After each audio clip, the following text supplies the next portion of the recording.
Another nice day in Williamsburg as the Patriots look to complete the 3-game sweep over the Bears of Shawnee State in their opening Mid-South Conference series of the season. Bo Kidd here this afternoon as the Patriots once again riding a 17-game winning streak coming into today. 21-3 overall, host the Bears of Shawnee State at 11-10 on the season, 0-2 in Mid-South Conference play. Patriots earning a couple of wins yesterday over Shawnee State. First game by a score of 5-1. Second game 6-5. We saw some very good pitching performances yesterday afternoon, as well as the long ball by the Patriots. 2 home runs in both contests. Both pitchers going well or deep into their contests. Of course, Josh Avila in game number 1 going a strong 8 innings. And Zach Hurley going 6 good innings as well in game number 2 as Garrett Vathroder came in to finish out both contests yesterday afternoon. Defensive alignment for the Patriots this afternoon is as follows. First to third, just as it was yesterday, Alex Dominguez, Danny Diaz, Roberto Prado, and J.C. Santos. Left to right in the outfield is Brian Benz, Orly Arellano, and Rowdy Martinez. And behind the plate this afternoon, though, will be Robbie Straub. On the bump for the Patriots, number 35, Manny Castellano, 4.67 ERA, 2-0 on the season, 3 games started. 4th appearance, 1 complete game. 17 in the third inning, 17 hits, 9 earned runs, 5 walks, 4 strikeouts. Opponents hitting .254 off the right-hander as Brandon Hensley joins me here. Manny Castellano's first pitch, high and outside for ball 1 to the leadoff man, Sam Clement, who's now hitting .424 on the season for the Bears with 4 doubles, a triple, and 9 RBIs. And Bo, what we saw from the Cumberlands pitching staff yesterday is when they had success, they were getting on top of the count early. That's something that Castellano wants to establish right now to help his team get the series sweep. Manny outside for 3 straight, though. Now counts 3-0 to Clement.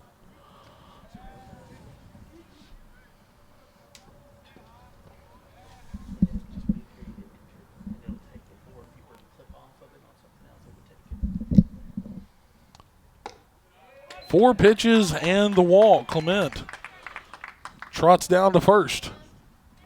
Now batting the left fielder, number 3, Sam. Left fielder Sam Gerhold now to the plate. 304 on the season.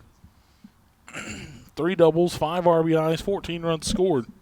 Now, Bo, yesterday the Patriots used the double play ball to their advantage. That's something that obviously is going to be needed today. But Castellano, sometimes it takes a batter or two to find your rhythm, find the strike zone. If I'm Shawnee State, though, I'm going to be patient up there and force the Patriot pitchers to leave something fat over the plate to me.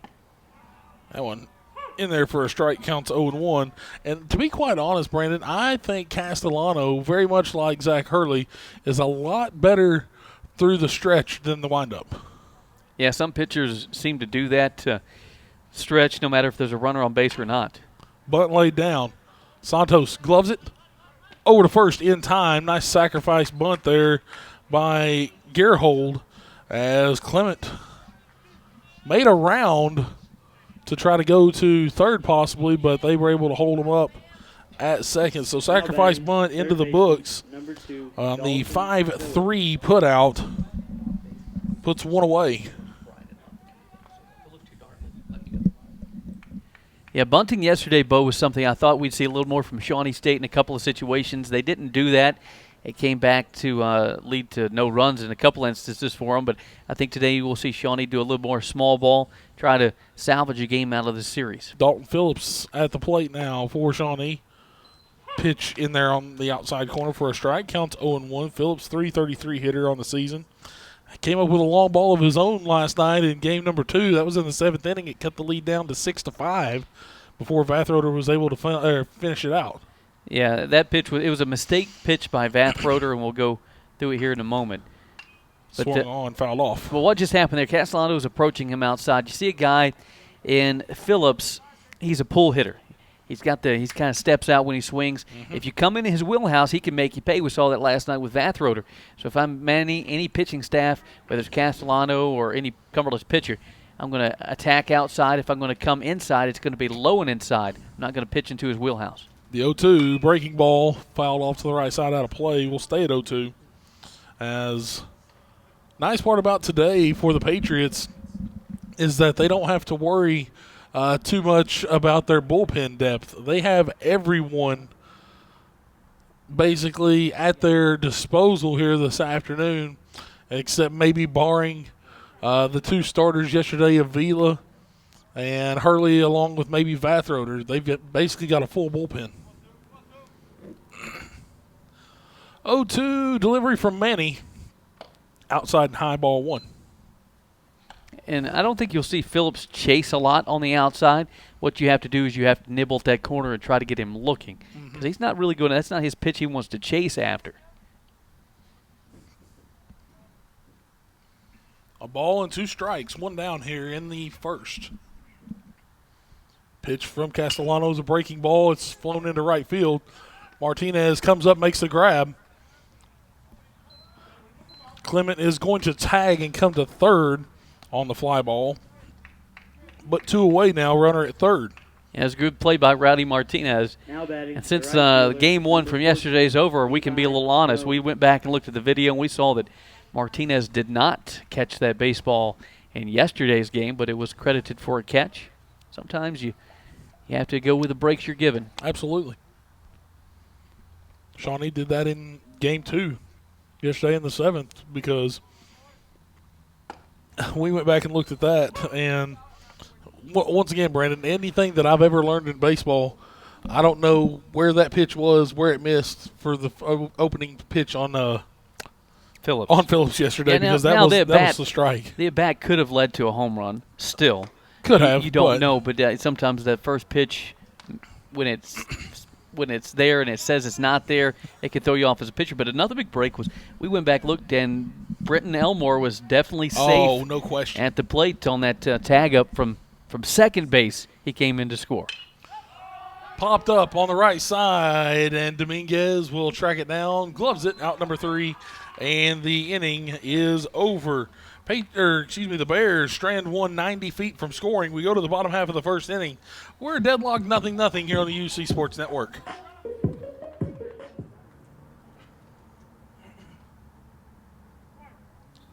Back here on the UC Sports Network, first pitch of the ball game to Roberto Prado. Goes outside for a ball. Count now 1-0 on Roberto, who is hitting .355 now on the season for the Patriots. This one misses for a ball as well. And the count now 2-0. Prado, 3 doubles, a triple, no home runs, 12 RBIs. This one in there for a strike. Now counts 2 balls and a strike. Starting pitcher this afternoon for the Bears is number 33, Brady Niddle. A 9 ERA, 0-3 on the season. 4 games appeared in 3 starts. Swung on. This one's hit well into right field. Backtracking, making the grab over his shoulder is Jones for out number 1. Tell you what, a very good play by Jones. Playing shallow out there. We see a lot of right fielders that will come in and play shallow. Jones doing that, but able to make that play look easy. Nice play for the first out of the inning for Shawnee.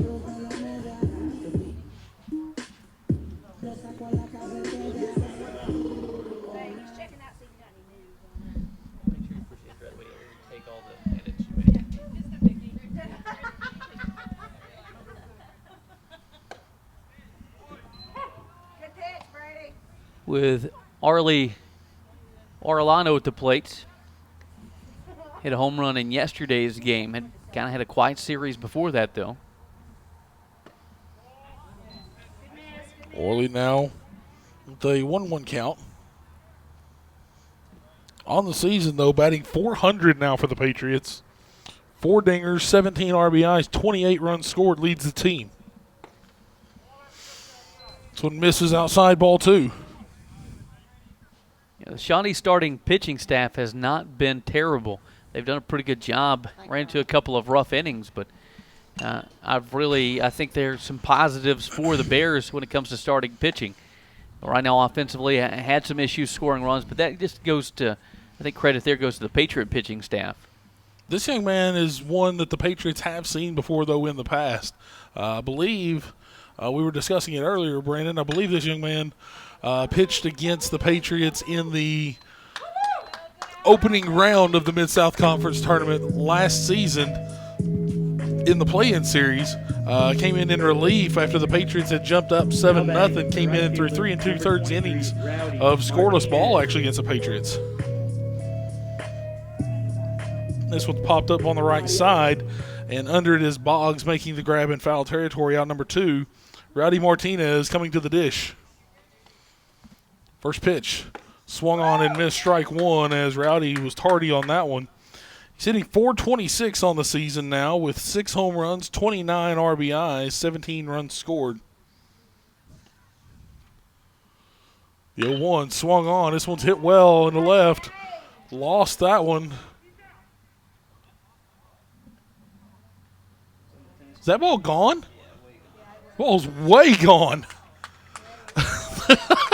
They're both looking up, trying to find out where the ball is, and that's because it's way out there on the tennis courts. Rowdy Martinez sends one out of here, and in a hurry, solo shot gives the Patriots a 1-0 lead. Well, I've been faked out. I think we were all faked out there because I was looking up, and apparently that ball had a lot more carry than what I initially thought coming off the bat.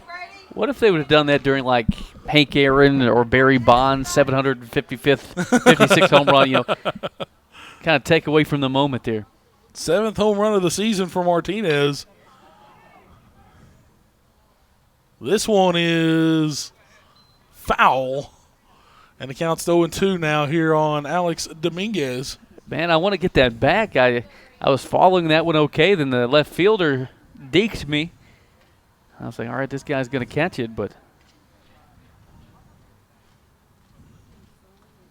So the long ball by Martinez puts UC up, and now Dominguez is going to trot down to first on an 0-2 hit by pitch.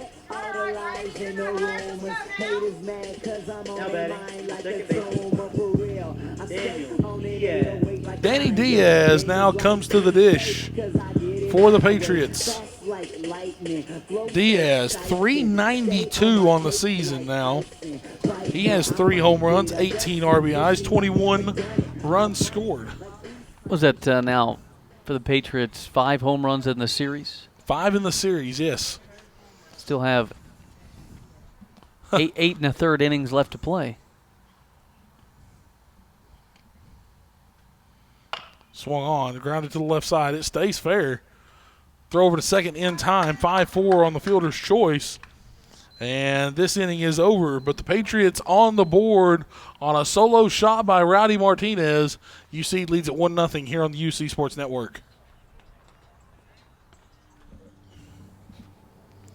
JT Boggs will lead it off here for the Bears. Top half of the second inning, Patriots with a 1-0 lead as Castellano's first pitch. That'll clip the jersey of Boggs. Cumberlands, you got the 1 run to start off the game, and Manny Castellano has done a wonderful job all year pitching with the lead. Want to make sure he keeps that. Will be a 9-inning game today.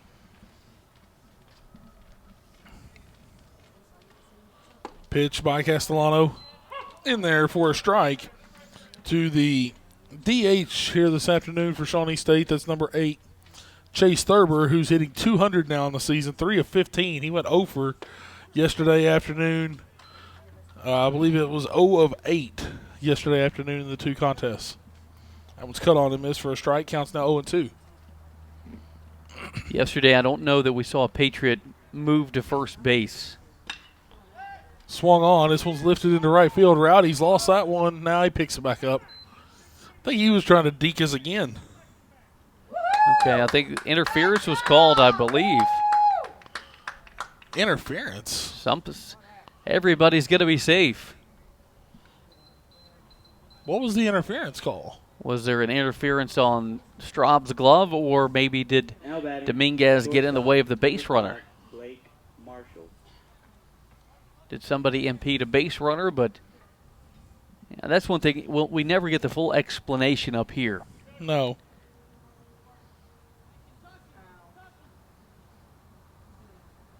So now Patriots probably smelling bunt here. Marshall, very good contact hitter, good bunter. Matter of probably good thing is if he bunts to the left side, Castellano falling off that direction, and Santos can stay home over at third base.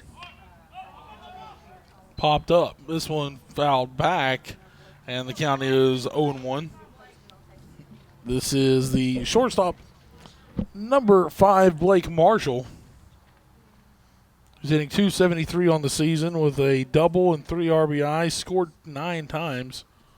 So he's 12 of 44 from the plate. Now, if they do take the bunt off, this guy has a pretty good stick, so his back control's been pretty good to maybe shoot it through one of the holes. But Patriots, if he is to bunt, which he's not showing here. Nice breaking ball there by Manny.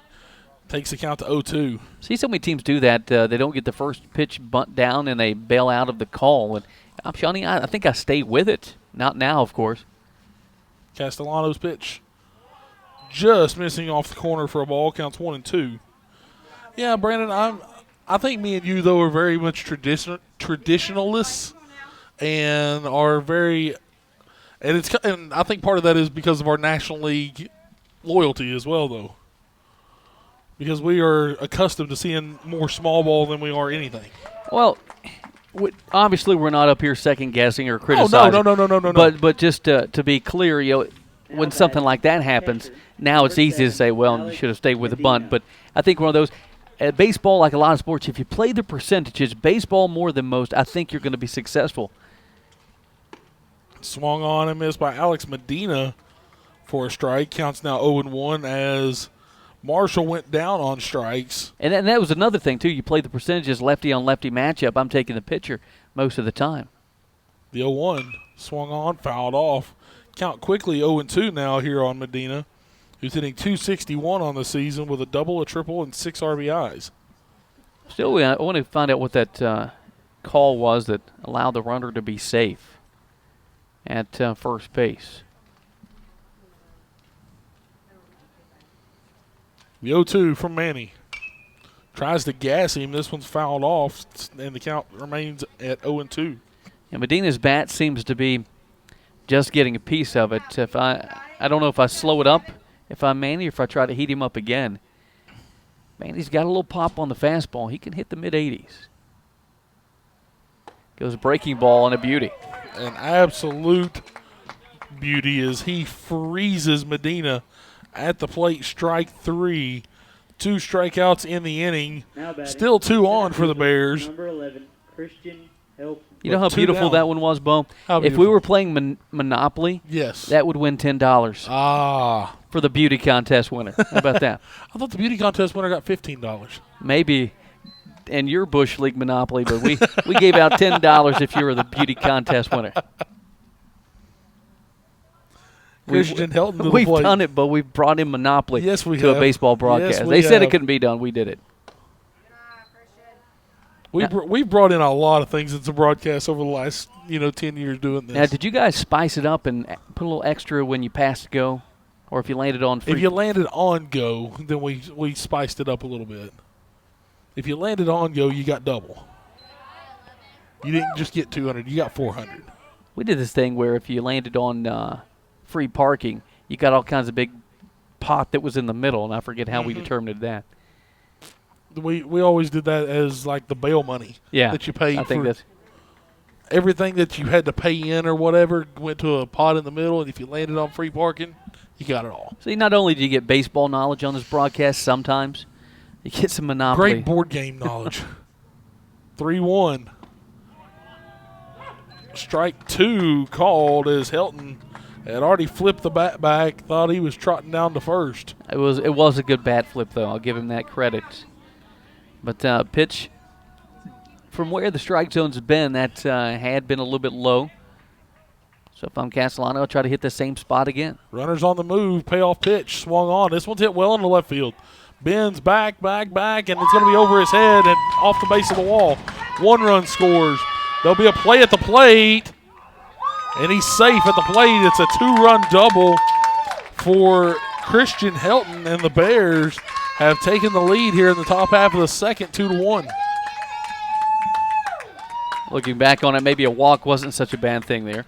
But Helton, a good piece of hitting, got a ball up in the zone and just belted it to left field to give Shawnee their first lead, I believe, of the series, right? No, they got the lead last night in game 2, That's first right, inning. first inning. First lead of today. Castellano, breaking ball stays high, counts 1-0.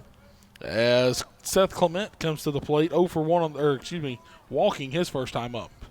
Time going to be called. Robbie Straub's going to go out and speak with Castellano. But that interference call or whatever happened, it's coming back to bite Cumberland. Absolutely. Absolutely it is. And interference does go into the books as an error, by the way. On the fielder's interference goes into the books as an error. So if I'm, let's say, playing first base and a guy hits me, I get an error, or do I physically get one, or my team get one? The team gets an error. That has to go to somebody, right? It goes to whoever the fielder, whoever the person that was obstructing play was. So in this case, what I put in is against Dominguez, because I'm guessing he's obstructed him from moving back and forth to the bag maybe. We don't know for sure, but that was a possibility. It was never made clear to us up here. Strike 3 on Clement, and that ends the inning, but not before the Bears score 2 on a 2-run double by Christian Helton. Shawnee State takes a 2-1 lead here as we go to the bottom of the second on the UC Sports Network.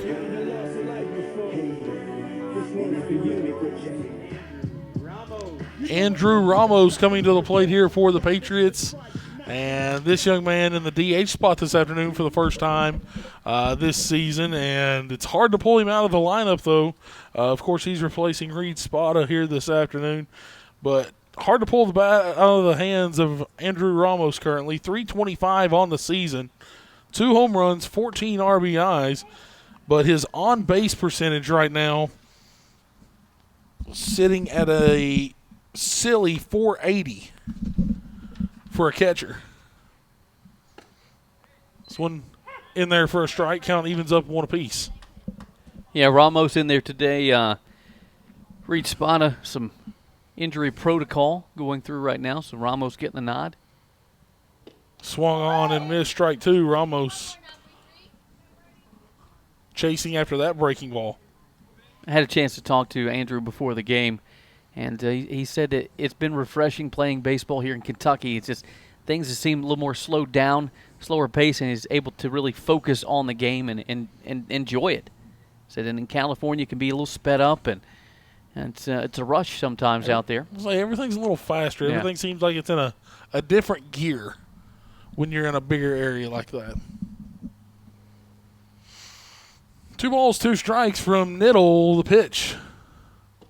Breaking ball swung on and missed strike 3. Ramos down on strikes here in his first at bat. And now to the plate comes Brian Benz. And to say that this young man is on a pretty good tear as of late would be an understatement. Batting average up to 318 now. 9 home runs, 26 RBIs, 20 runs scored. So he's hit 6 bombs in the last 5 games and has upped his batting average over 70 points over the last 5 games. Pitch swung on, missed for strike 1. Count evens now at 1 apiece. Yeah, for Benz, it's probably going to be a mistake if anybody pitches inside to him. He may be having to look to go the other way, which he's shown he can do. Pitch misses outside. Counts now 2 balls and a strike to Brian. You know, and those 6 home runs that he's hit, 2 of those have went to right center. 2-1 from Niddle. That one hits the outside corner. And the count now 2 balls and 2 strikes. J.C. Santos standing on deck for the Patriots. The 2-2, low and in the dirt ball 3, counts full.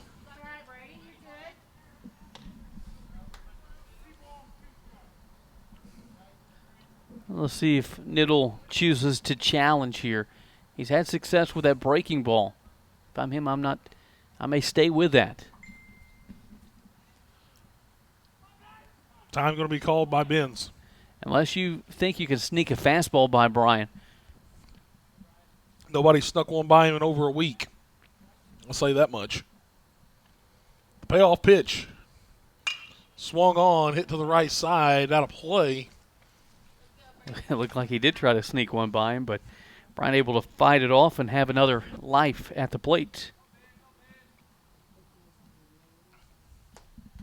It's just more like don't make the same mistake pitch that you did to Rowdy Martinez earlier. Because Rowdy made him pay quickly. 3-2, swung on. This one's grounded towards short. That one takes a tough hop, and you're not throwing Brian Benz out after that one. It's an E6.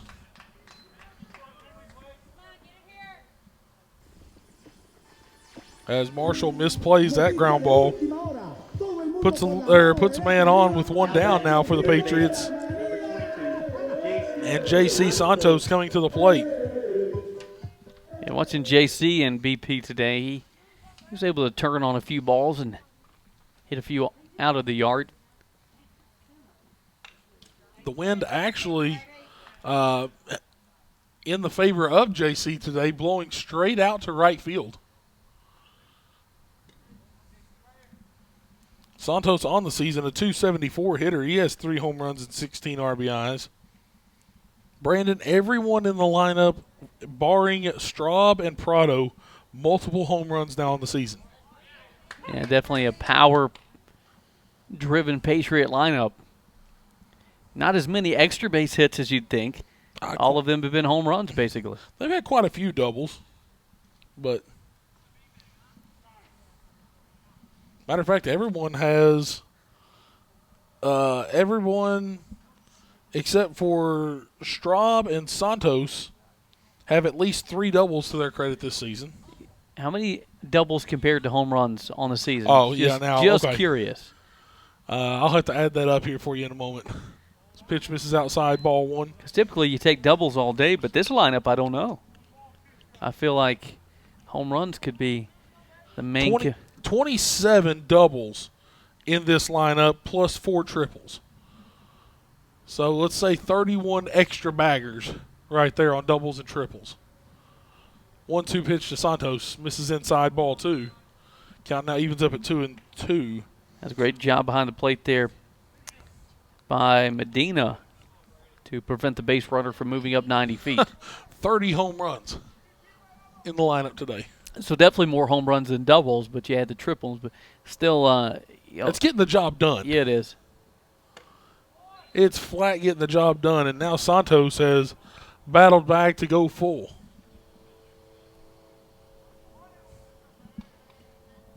And, of course, remember that home run total definitely being upped this past week with the help of Brian Benz and the tear he's been on. 3-2 pitch swung on. This one's lifted to left field. Is it going to get over the head of Gearhold?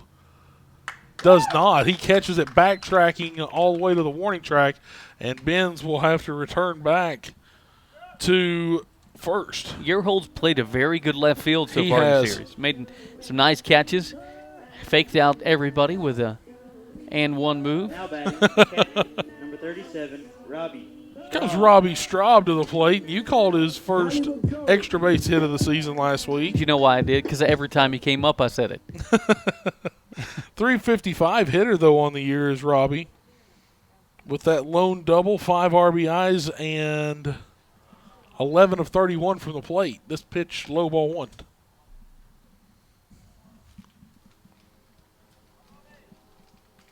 Usually we see the Castellano and Straub combo.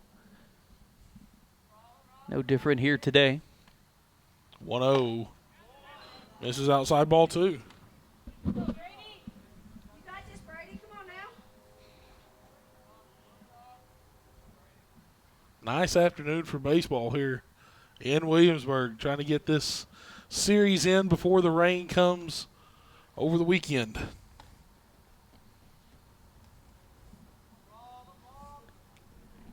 Patriots have one non-conference game next week currently before back to conference play next Friday at Lindsey Wilson. 2-0 pitch. Misses outside to Straub. Counts now 3-0. Now, they do have Tennessee Wesleyan next Wednesday. That's here. It's tough because it's on a Wednesday. I don't know if they would try to get one in on Monday or Tuesday. 3 0s in there for a strike. Count now 3-1. Yeah, but definitely I don't think they would try to get a Thursday in right before a conference game. So there's a chance on Monday or Tuesday, but I don't know. Definitely will be a tough week for the Patriots next week. Absolutely. Pitch low ball 4. Straub will trot down to first. Puts 2 on, 2 down. We'll have a pinch runner coming in for Straub.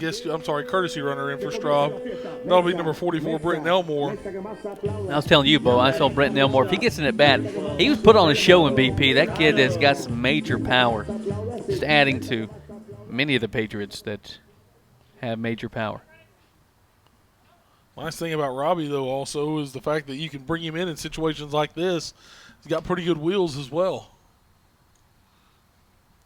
Prado to the plate, flew out to right his first time up. Gave one a ride out to right, but was tracked down by Jones as this one's in there for a strike.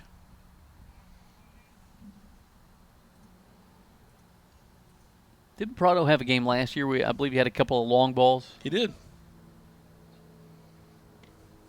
So we know he can do it. Swung on. This one's turned on hard. This ball is traveling deep, deep, deep, and to the base of the wall. 1 run's going to score. 2 runs are going to score. Here comes Britton Elmore. There's no play at the plate here. I'm making sure. He made sure that entire body went across the plate right there. And there's a 2-run double from Roberto Prado. And the Patriots retake the lead in the bottom half of the second, 3-2. I tell you what, Roberto, he's a couple of at-bats today. He's wanting one, man. He's wanting one. Hey, look, it's Athletic Director Chris Kraftic in attendance today. And the always lovely Jennifer Kraftic with him. You're welcome. Or as we call it, the better half. Ball misses low to Orly Arellano. Count now 1-0. Orly 0 for 1 on the ball game. Popped out to foul territory on the first base side his first time up. Pitch. Low ball 2.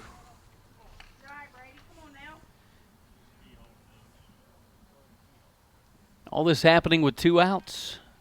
When you have your 8 and 9 guys, 7, 8, 9 guys doing the job, you get back to 1, 2, 3. Yes. Makes it easier. Low ball 3. Every good baseball team has those guys at 7, 8, 9 that you could put anywhere in the lineup. They're not 7, 8, 9 because they're terrible. They're 7, 8, 9 because they're valuable. The Patriots having those type guys. Pitch in there for a strike on the inside corner. Counts 3-1. Update from the softball complex. Patriots taking game 1 over Michigan Dearborn 10-1. Blowout fashion. Speaking of blowout, Tommy blew out my speakers with his home run call. Let's pitch in there for a strike. Now the count goes full. Prado stands at second. Nobody on first, though. So it does not have to be on the move on the pitch.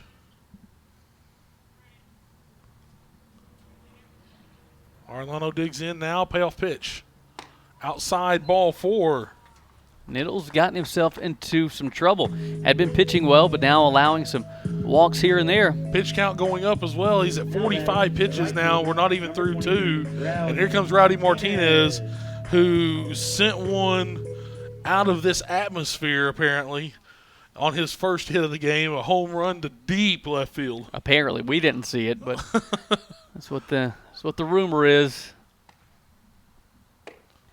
Pitch stays high for ball 1. So this one, no matter where, if he makes contact, I'm going to go just put the camera over the fence just in case it makes its way across the fence.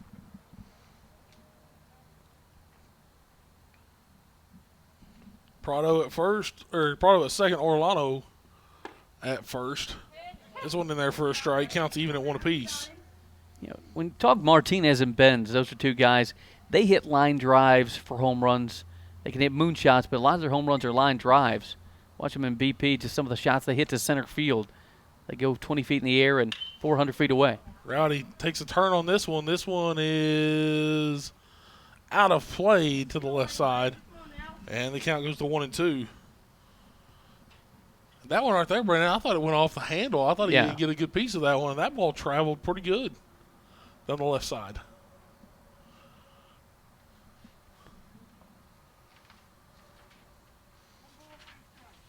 Ball and 2 strikes, 2 down.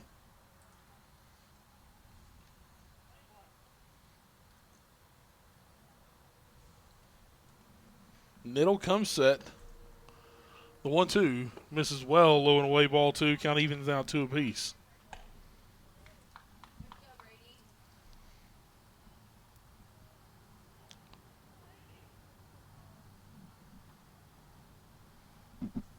Try to get some other scores from around the area as well for you as the game progresses. 2-2 pitch now to Martinez. Breaking ball stays high, ball 3. Now the count goes full, and the runners will be on the move. Here's an update for you, though. Midway leading Ohio Christian 7-0 in the second inning. Union says, "I'll outdo you," as they lead point in the second inning 14-0. I think both of those are in conference play for their respective conferences. Swung on, lifted deep into center field. Not as deep as we thought. Coming up, making the grab is Helton out number 3. Innings over. Patriots strand 2 on here in the inning, but a 2-run double by Roberto Prado gives the Patriots back the lead at 3-2. We enter the third here on the UC Sports Network. Sam Gerhold will lead it off for Shawnee State here in the third. Patriots holding on to a 3-2 lead currently over the Bears of Shawnee State here in the series finale on a fantastic Friday in Williamsburg. This one in there for a strike, and the count quickly now 0-2 here on Gerhold. Yeah, I like this Castellano matchup today. Breaking ball cut on.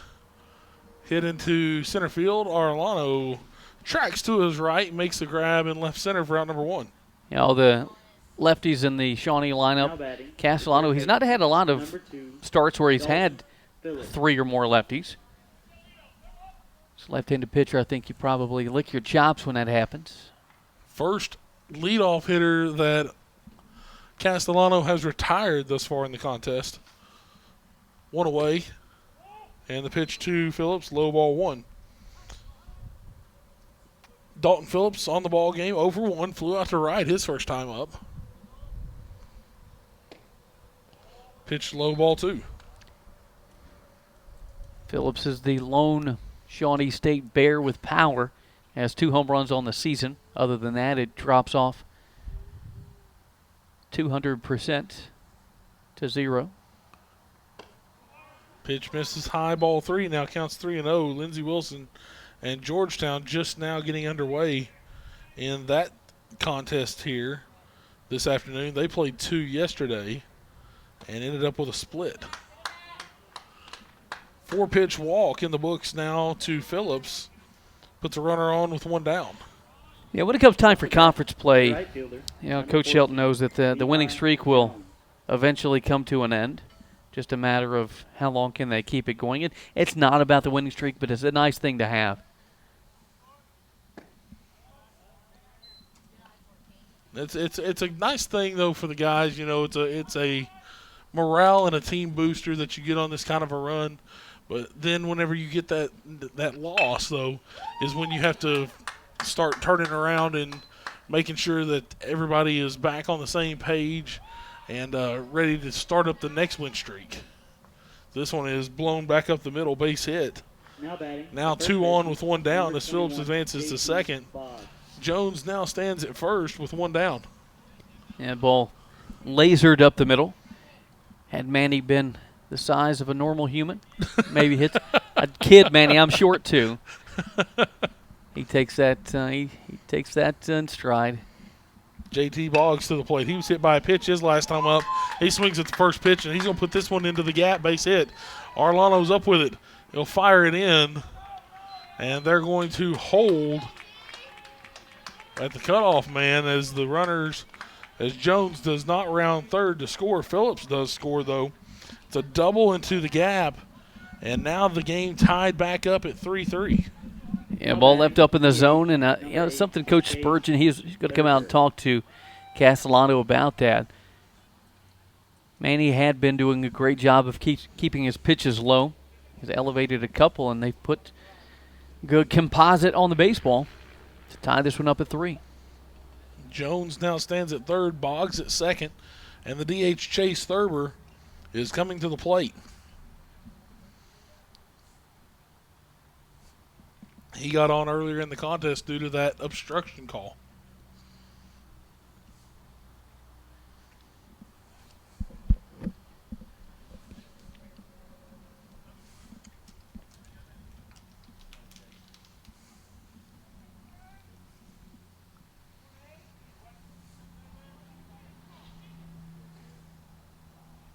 First pitch swung on and missed, strike one.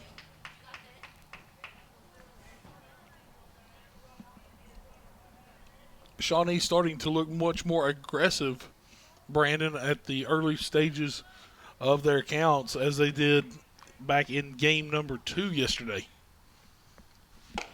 when they started having success putting runners on. Yeah, that's what we noticed. I mean, there could be some other factors that go into play, but as far as what we were able to gather, it seemed like when they got the counts in their favors or they were a little more aggressive looking for those first pitch fastballs, they had the success. But, getting deeper in the count and working it to even though it's a deep count, you can still get the pitch you want, and they were able to do that here today against Castellano. Swung on. Fair ball down the third base line. 1 run scores, 2 runs score. And that is a 2-run double by Chase Thurber. And now the Bears have retaken the lead at 5-3 here in the third. Now batting, the shortstop. I guess that would have hung up a little bit too much, but just hit enough of it. Santos not hugging the line, gets past him. But that's just timely hitting by Shawnee State this inning. All the credit goes to them. Thurber now stands at second. And to the plate comes Blake Marshall. Pitch in there for a strike. Counts 0-1 on Marshall, who is a strikeout victim his first time up.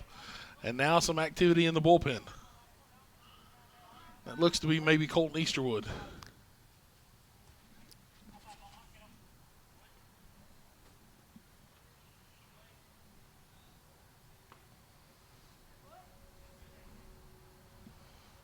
Pitch swung on, lifted to the left side. Does Santos have enough room?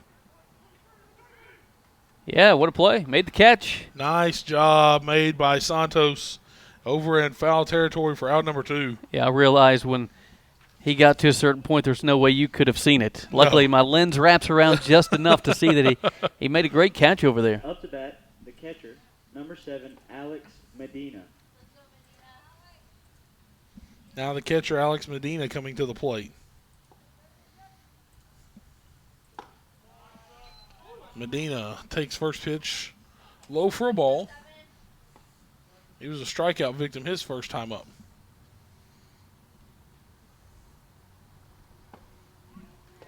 In there for a strike. Count now even at 1 apiece.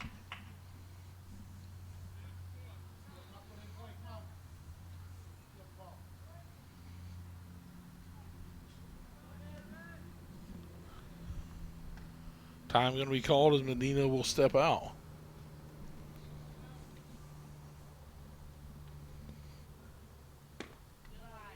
This pitch missing for a ball.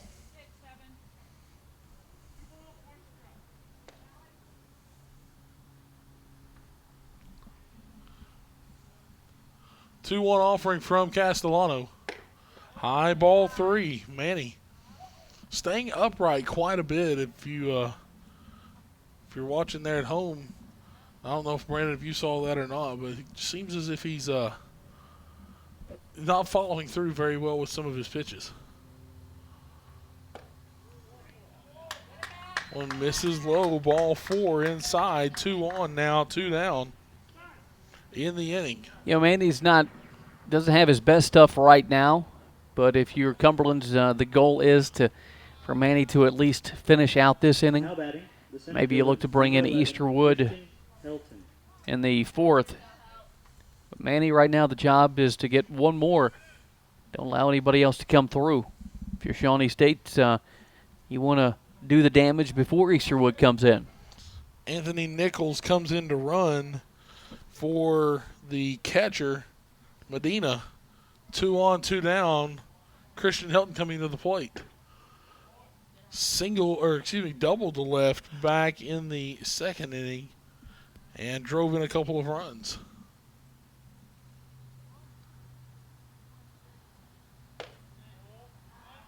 And pitches continuing to stay up in the zone. Missing for a ball.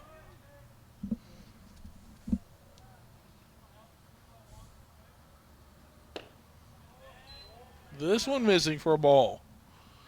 Counts now 3 balls, no strikes.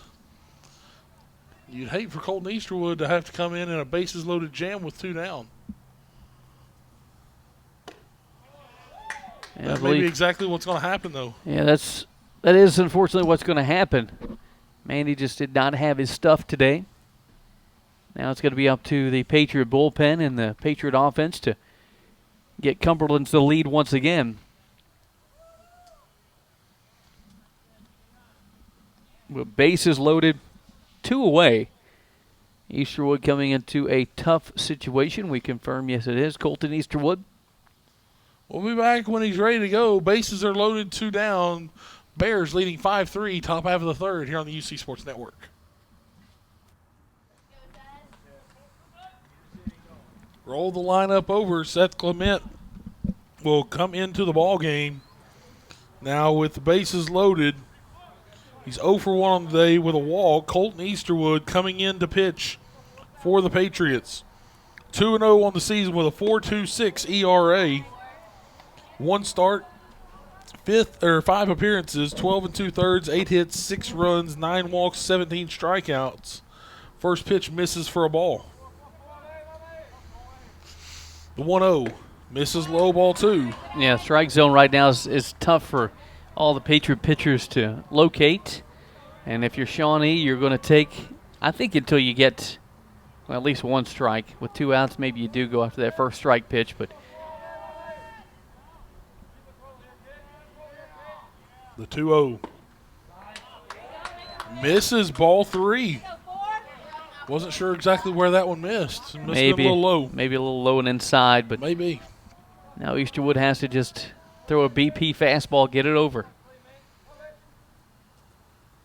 High ball 4. 4 straight balls for the 2nd time in the contest to Clement. Clement. Now batting, the left fielder. And another run comes home Gerhold. for the Bears. It's now 6-3 as Sam Gerhold will come to the plate. 0 for 1 on the day. Had a sac bunt his first time up. Flew out to center last time. Missing low, ball 1. How many straight balls have been thrown now by Patriot pitchers? 4, 9, 5, 9, 12. 13. 2-0 count. Now 2 down, and now some more action up in the bullpen, and that is Hampton Clark.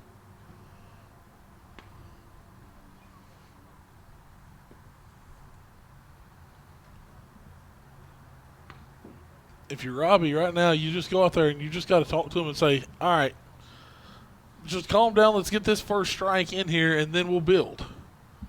But we've got to get the first one across here. 13 straight balls thrown now by the Patriots. 2-0. Hey, there's the strike zone. That was, I think that was a gift. That one could have been easily called a ball as well. Easterwood comes set the 2-1. Low ball 3. Now the count goes to 3-1.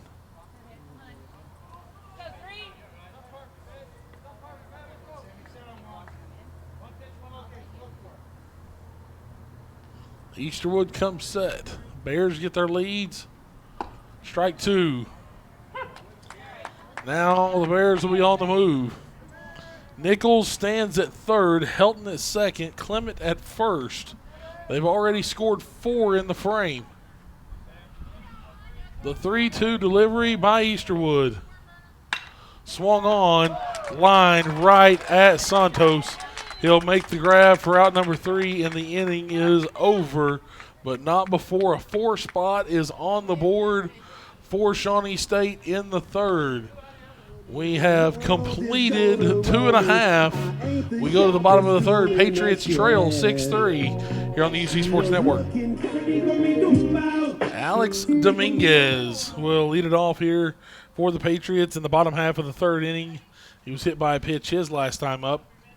Brady Niddle kicks and fires. First pitch of the third. That's in there for a strike on the outside corner. First time in the series, Patriots have a road to climb to get back in it, trailing by 3, but plenty of time to do it, and the right guys in the lineup coming up to do it. Swung on, fouled off. This one's going to get out of play. It's a good thing I didn't even move my camera. Counts now 0-2.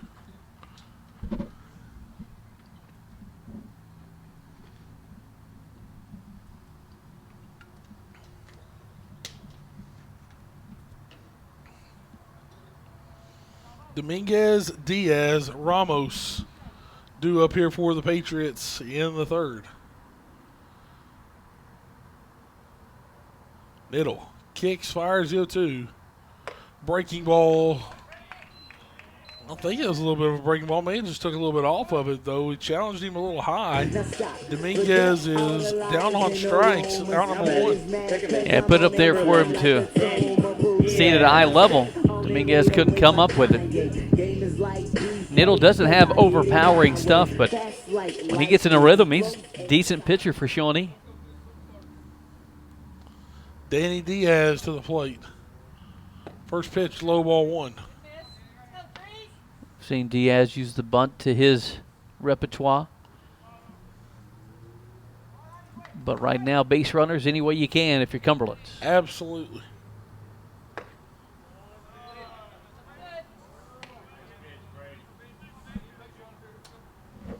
Two-0 now to Diaz. Niddle gets assigned the delivery. Low ball 3. I think if the Patriots can just work into some counts here on Niddle, they'll have an opportunity to maybe string something together here and get back into this ball game. Not saying they're anywhere close to being out, but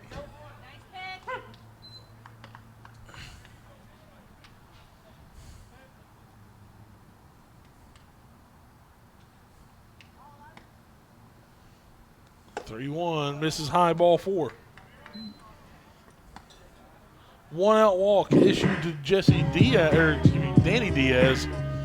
And now here comes Andrew Ramos. Number 33. Strikeout victim his first time up. Yeah, Ramos, his first time got an arraignment of, I don't know. He got a bunch of breaking balls, and he had a hard time putting them in play. If I'm Niddle, I'll probably stay with it, but Ramos, he's a guy that can make the necessary adjustments. One of those adjustments, realizing the guy before you just got walked, so you're going to take until you get a pitch of your liking.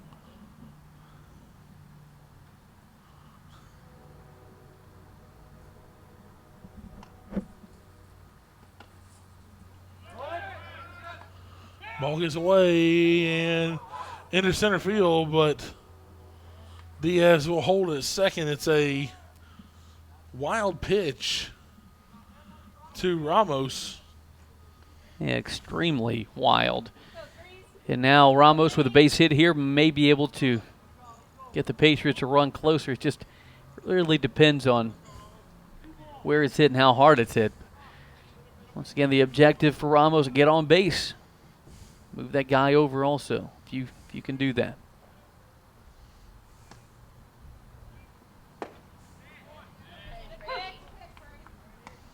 in there for a strike. Now count 2-1 here on Ramos. Brian Benn standing on deck. He'd love to have a crack at it with a couple of base runners on.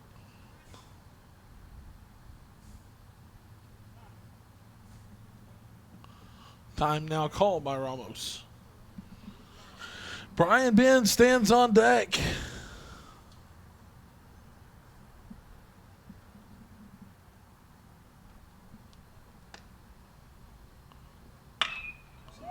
Swung on. Hit deep. Going, gone! Another bomb by Ramos.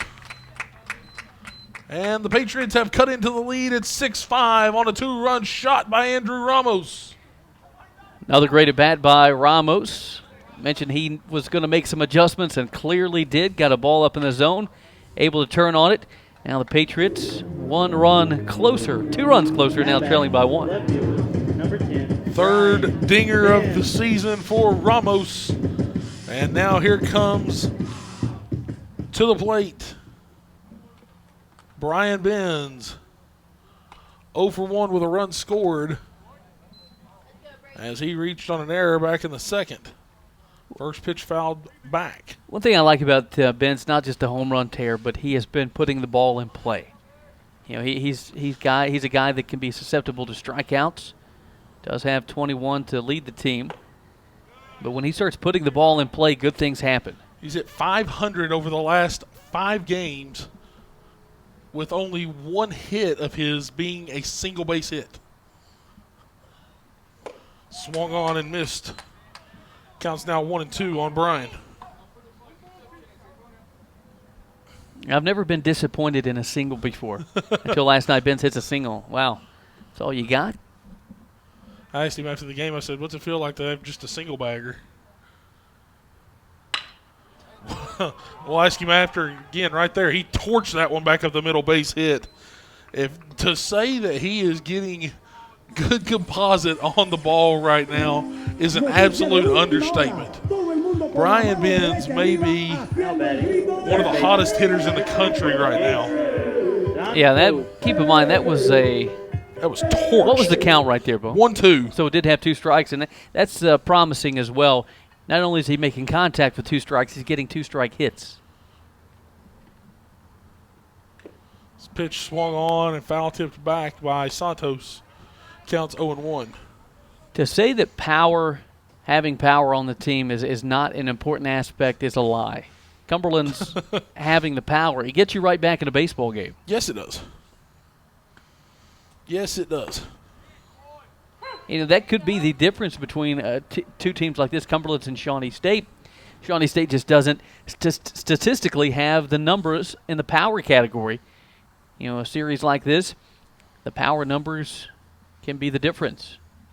0-2 pitch to Santos.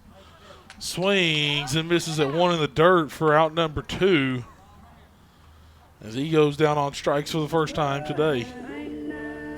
Yeah, I wanted to see JC put something in play right there after an inning where Niddle has given up some hits. You want to see Santos add on to it. Unfortunately, couldn't come up with it.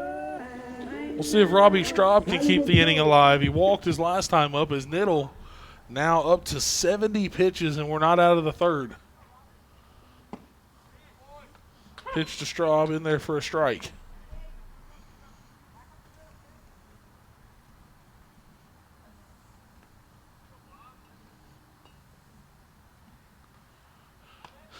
The 0-1. Robbie grounds one back towards short. Up with it is Marshall. He'll flip to second. Clement is there. They'll get Benz out on the 6-4 fielder's choice, and the inning is over. Andrew Ramos cuts into the lead, though, with a 2-run home run. We go to the 4th inning. Patriots trail the Bears 6-5 here on the UC Sports Network.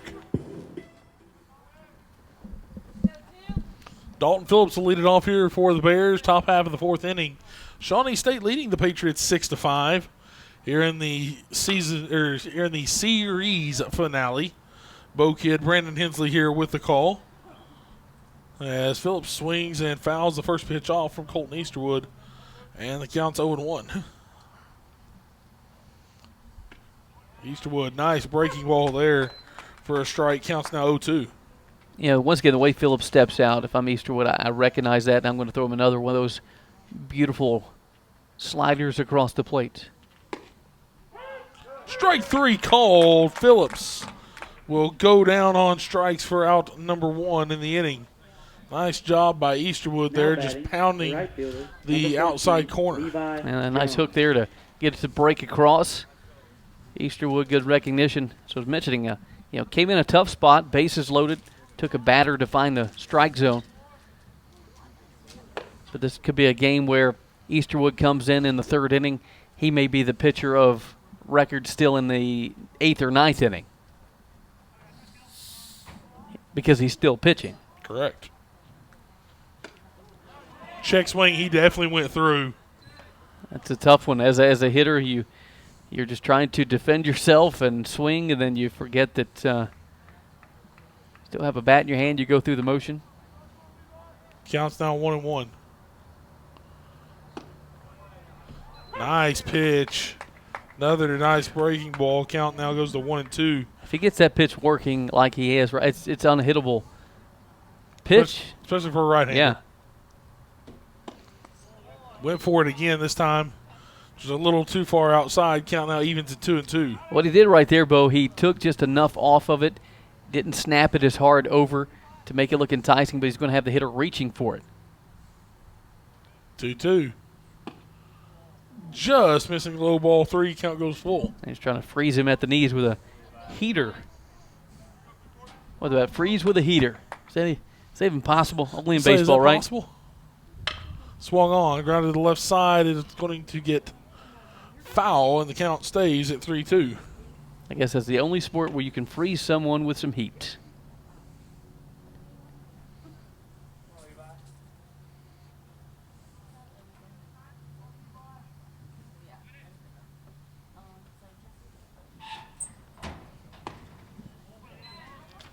This one misses for a ball. Jones will trot down to first on the walk. Yeah, that's a batter you can't lose if you're Easterwood. The first baseman, you're up on the count. JT Boggs. You already have it out on the scoreboard. You have to find a way to finish that guy off. 1 down, 1 on. JT Boggs coming to the plate. He was hit by a pitch and then hit a double, drove in a run, scored twice. Inside corner for a strike. Patriots have not turned a double play today, correct? Not today. Yesterday, double plays came in abundance. So it stays low and outside for a ball. Count evens at 1-1. Shawnee, a lot like Cumberlands, they don't put a lot of guys on the move. Maybe even less than Cumberlands. Well, no, more on the season, but they've not so far in the series. Easterwood, he's been stolen on before. Let's see if he shows a move. Swung on. Lifted. Martinez cannot get to it.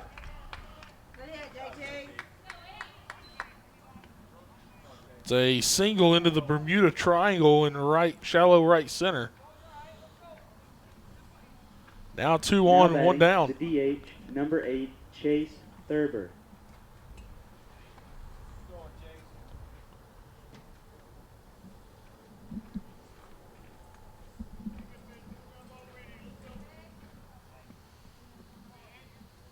Now here comes Chase Thurber, who is 1 for 1 on the game.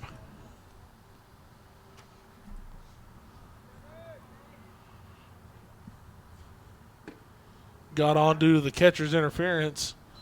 And then a double down the left field line. He's driven in 2 and scored twice. First pitch misses outside for a ball.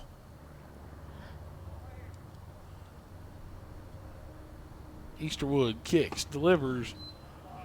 Misses outside ball 2. I'd have to look at yesterday's box scores, but have the Bears of Shawnee out-hit the Patriots so far in the series? Even though the Patriots have won both games, the hitting has been close. Swung on. Back up the middle. Nice glove by Prado. He'll go to first to get 1 out. Jones and Boggs both advancing to get their bags respectively. Now Prado batting, may have had a shortstop, chance to flip number one 5, back right there to Blake try a double Marshall. play, but go ahead and ensure that you get the one out at first. Yeah, that was a smart play, and I think in most games at this level, you'll see the shortstop try to make too much out of that play, and then you'll end up getting nobody out.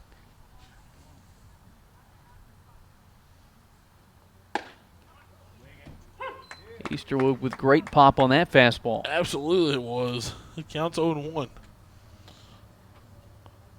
This is Blake Marshall at the plate. Marshall 0 for 2 with a strikeout and a pop out. Swung on, it's over the head of Prado, base hit. Bends up with it, he'll fire it in. And it's going to be 2 runs scoring on the single by Blake Marshall.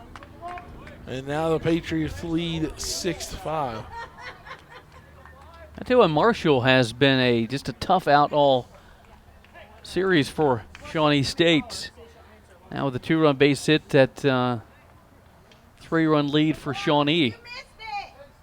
Now batting the catcher, number 7, Alex Medina.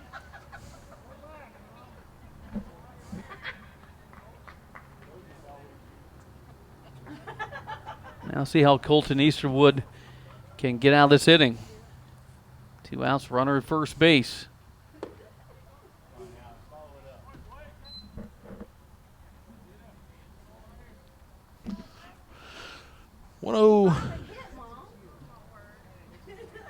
Count now to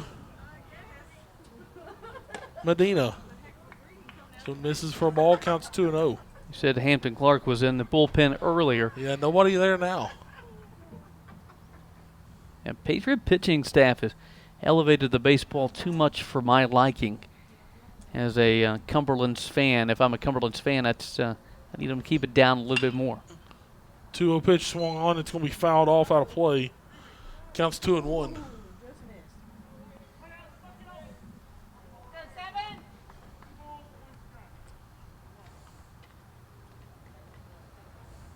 Shawnee's hitters this whole series have been very pesky, just keeping at-bats alive and putting balls in play.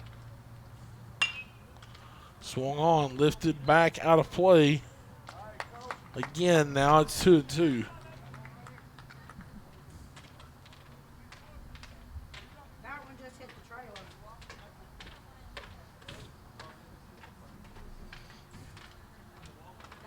2 balls, 2 strikes. The pitch, freezing Medina with the curveball.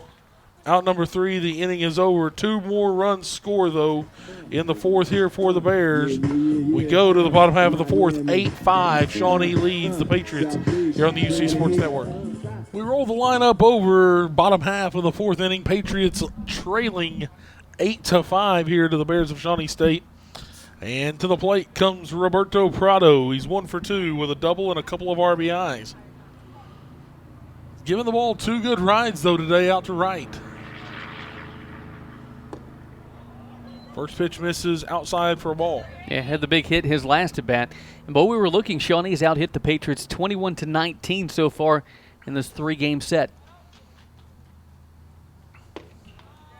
Just the difference So the being, difference in today's game. yeah, basically the difference being though in the run production's been the long ball. The 2-0 in there for a strike. Counts now 2 balls and a strike.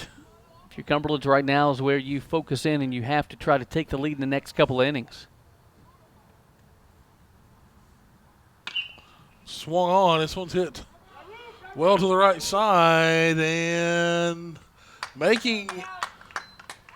No. They are calling it. They're calling it out. They're saying that it was on the transfer. Aside from that, Roberto Prado has got it in his head today's going to be the day he hits a home run. And has 3 Apparently so. swings where he is sold out to hit the long ball. That one nearly playing to the elements and Yeah. going 310 feet out to right. Yeah, that one caught right at the base of the warning track. Comes Orly Arellano. He's 0 for 1 with a walk.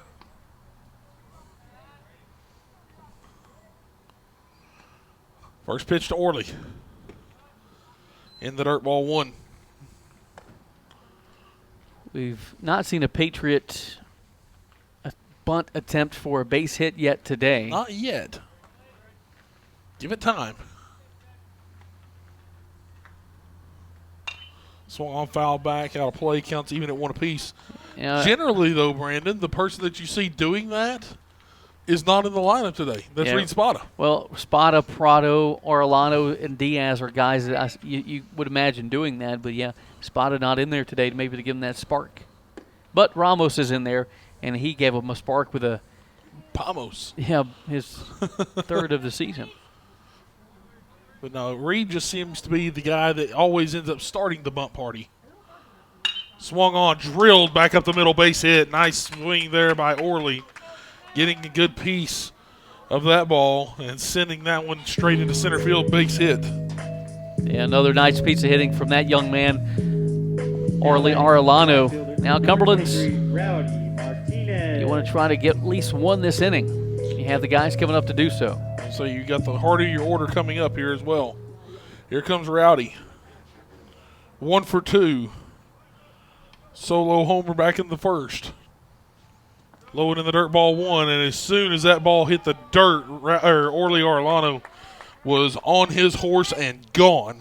Young man does a lot of things well, and one of those is base running. He's not going to win the NAI steals title just because they're so good offensively.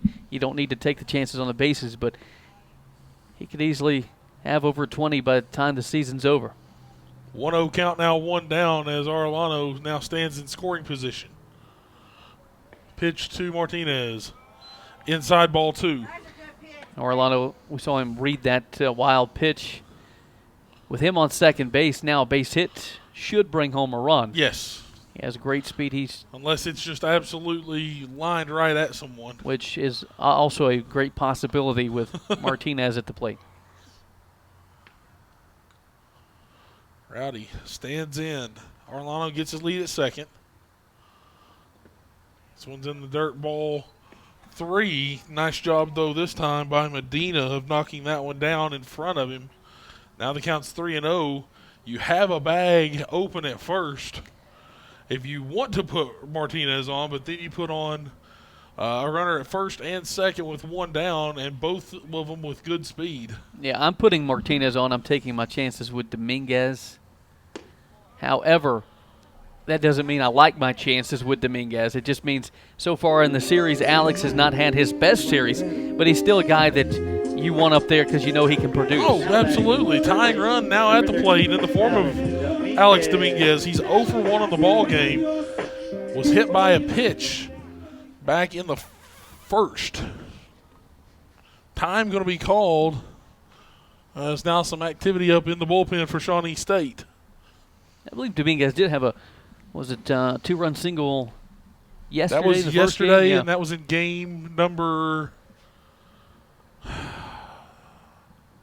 it's game 2, because game 1 was the 3-run home run by Ramos, the solo shot by Benz, and then the bunt RBI by Diaz. Yeah.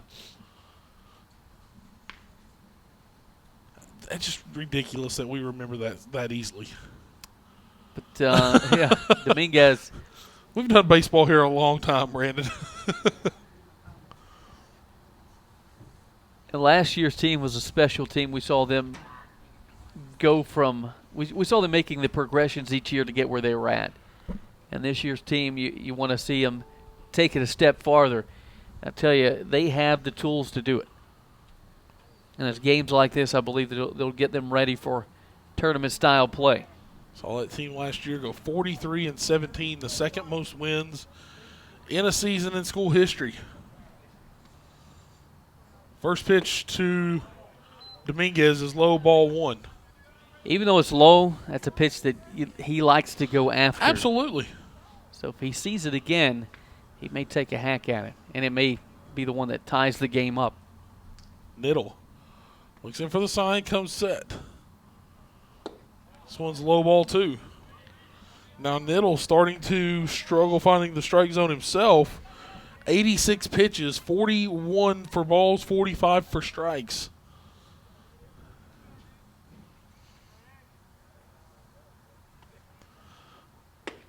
This is outside ball 3. Danny Diaz stands on deck with the potential of having bases loaded with 1 down. This game is turning into a classic Mid-South Conference Game 3. It's either, and it never fails with Game 3, it's usually 2-0, 3-1, something like that, or it's an absolute score fest. We'll take the latter here in this one. The 3-0. There's a strike to Dominguez. Counts now 3-1. Let's go, Brady. Process now. 3. Once again, Niddle last year, 3 2/3 innings of relief, giving up no runs against the Patriots. Outside ball 4, bags packed full of Patriots. Danny Diaz is going to come to the plate. I thought that pitch was close for Niddle, and maybe his final pitch. But not a bad spot if you're going to miss. But he giving his team an opportunity to win this game. Patriots just starting to get to him. It's going to be the ball game for Niddle. We'll be back when the new pitcher's ready to go. Bases loaded, 1 down. Patriots trail by 3, bottom half of the 4th inning here on the UC Sports Network.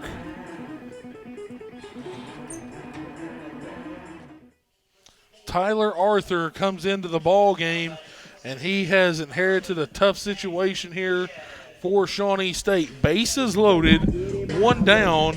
Danny Diaz is coming to the plate.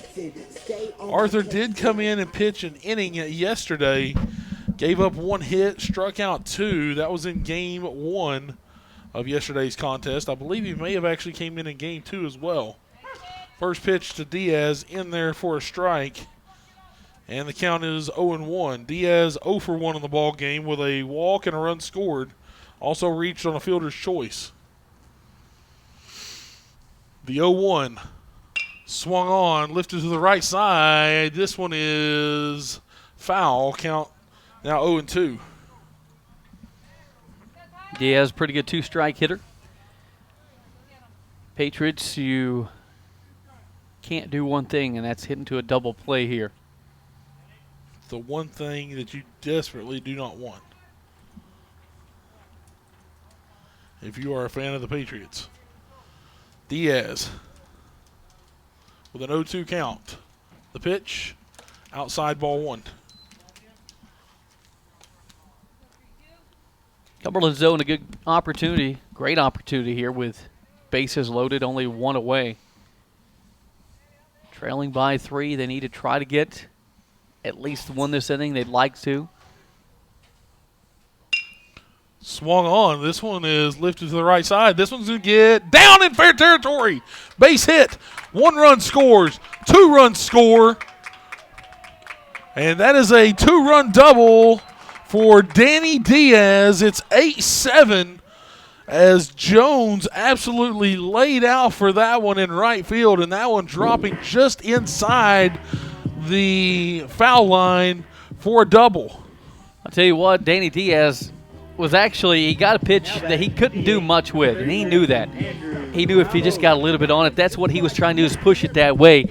It turned out wonderful for Cumberlands as they were able to tie it up with a the trail by 1 now. now. I'm sorry. I thought that 3rd run that came in to score. No, just 2. But now you have 2 on in scoring position. Andrew Ramos coming to the plate, and he's already helped you out this afternoon with a long ball once. Don't have to have the long ball this time. But the question is, do you want to take your chances going after Ramos, or do you want to take your chances going after Benz? Take your pick, young man. I fake having the flu. High ball 2 now to Ramos. But Ramos, if he gets something on the inside, that's really where he likes to do his damage. But he is a good opposite field hitter. Base hit here may have a chance to give the Pats the lead. Dominguez at 3rd, Diaz at 2nd, the 2-0. Swung on, popped up. This one's going to track back. It's going to get out of play. Counts 2-1. As Ramos knew he did not get a good swing on that one as soon as it came off the bat. Yeah, if you're going to chase the high pitches, you have to find a way to get on top of it, and that time Andrew did not do so.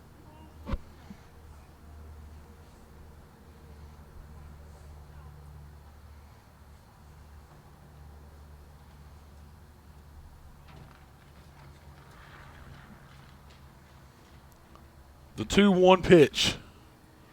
High ball 3. Now the count goes to 3 balls and a strike. 1 down, 2 on in scoring position, and the Patriots still threatening here in the 4th. 8-7. Tying run stands at 3rd. Go ahead run at 2nd. The 3-1 swung on. This one's lifted to the right side. It's going to get out of play, and the count goes full. Andrew spoiling some pitches. Looking to put something in play here. Ground ball to the right side. Should get the run home. On the left side, I don't know that Patriots will be going on contact.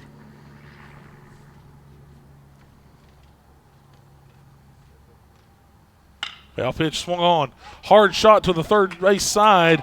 Phillips can't glove it properly, and Ramos will be safe down the first base line. Dominguez comes in to score, and now the Patriots have tied it up at 8 apiece.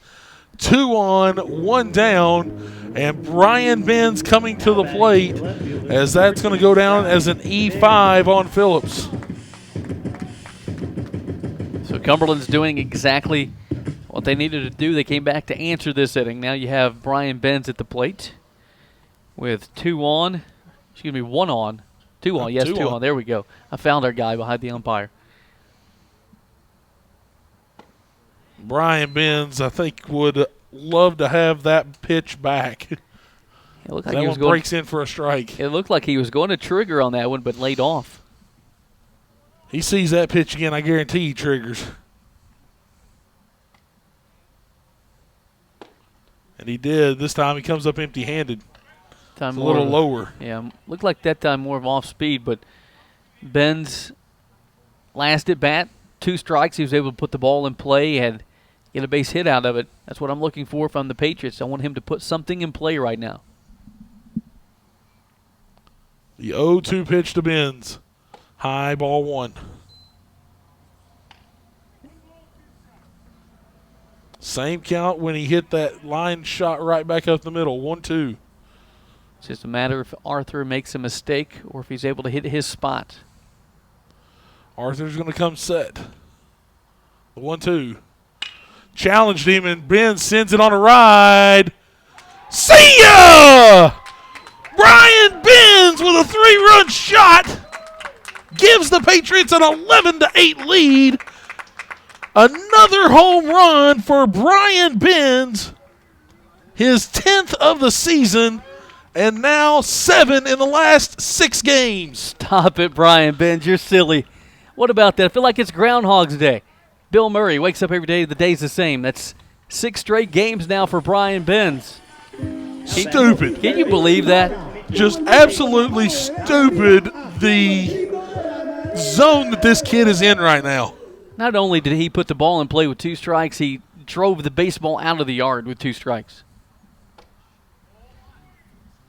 Bo, did the Patriots answer this inning? Yeah, just a little. My goodness. 6 runs in the inning already and still just 1 down. Here's J.C. Santos sending this one for a ride, but right at Helton for out number 2.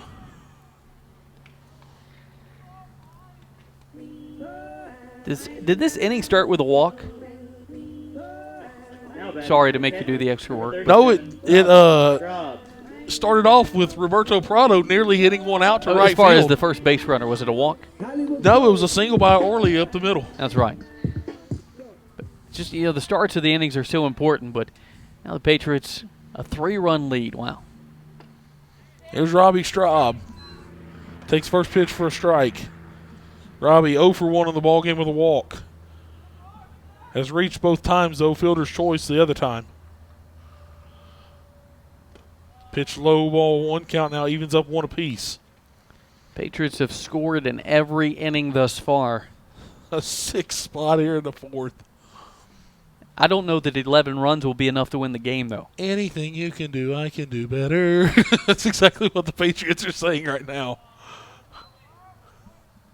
You can pick up that song on SoundCloud. 2-1 count now to Robbie Straub. Swung on, fouled off to the right side. Count now 2 balls and 2 strikes.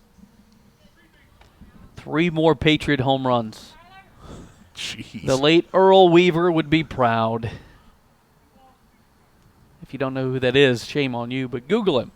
Legendary Baltimore Orioles manager. 2-2 pitch to Straub. Misses for a ball. Count now goes full on Robbie. As Roberto Prado stands on deck trying to get his second AB of the inning. Earl Weaver believed in the 3-run home run theory. Swung on, and Straub snow cones off the glove of Marshall and down for a base hit. Great attempt out there by Marshall. That was a fantastic effort out in short. Robbie Straub, another hit. Britton Elmore is going to come in to run, and here comes Roberto Prado for the second time in the inning. 1 for 3 on the game with a double and a couple of flyouts, but he has been all over the ball thus far here in this one. Yeah, Roberto has hit, I would say, probably 1,000 feet of baseball today. Trying to get his first one of the season. First pitch misses low, ball 1. Wind blowing a little bit now, trying to swirl. It's trying to blow a little bit out now to the left. The 1-0 pitch now to Arthur. Low ball 2. Now Brady Niddle going to be tagged currently with the no decision now. Swung on, hit deep to right center field. Does Prado have it? No, he goes off the base of the fence. Here comes Elmore around third. He's going to come in and score.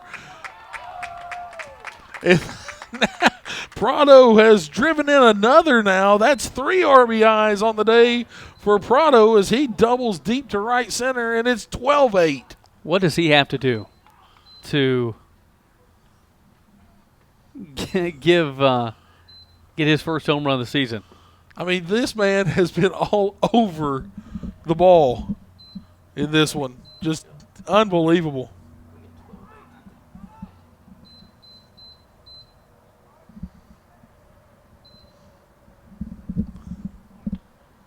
Seven runs in the frame now for the Patriots, and here comes Orly Arellano. He takes a pitch low, ball 1. Yeah, if I was Cumberlands, and I think I said you want to get 1 run this inning. You said 1. Yeah. Well, they got a couple more. They duped you. 11th batter of the inning is Arellano. 1-0 pitch in there for a strike.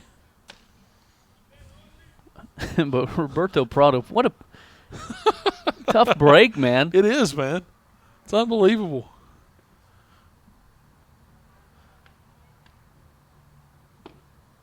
You know, he's a switch hitter. Maybe he needs to take a crack at it righty.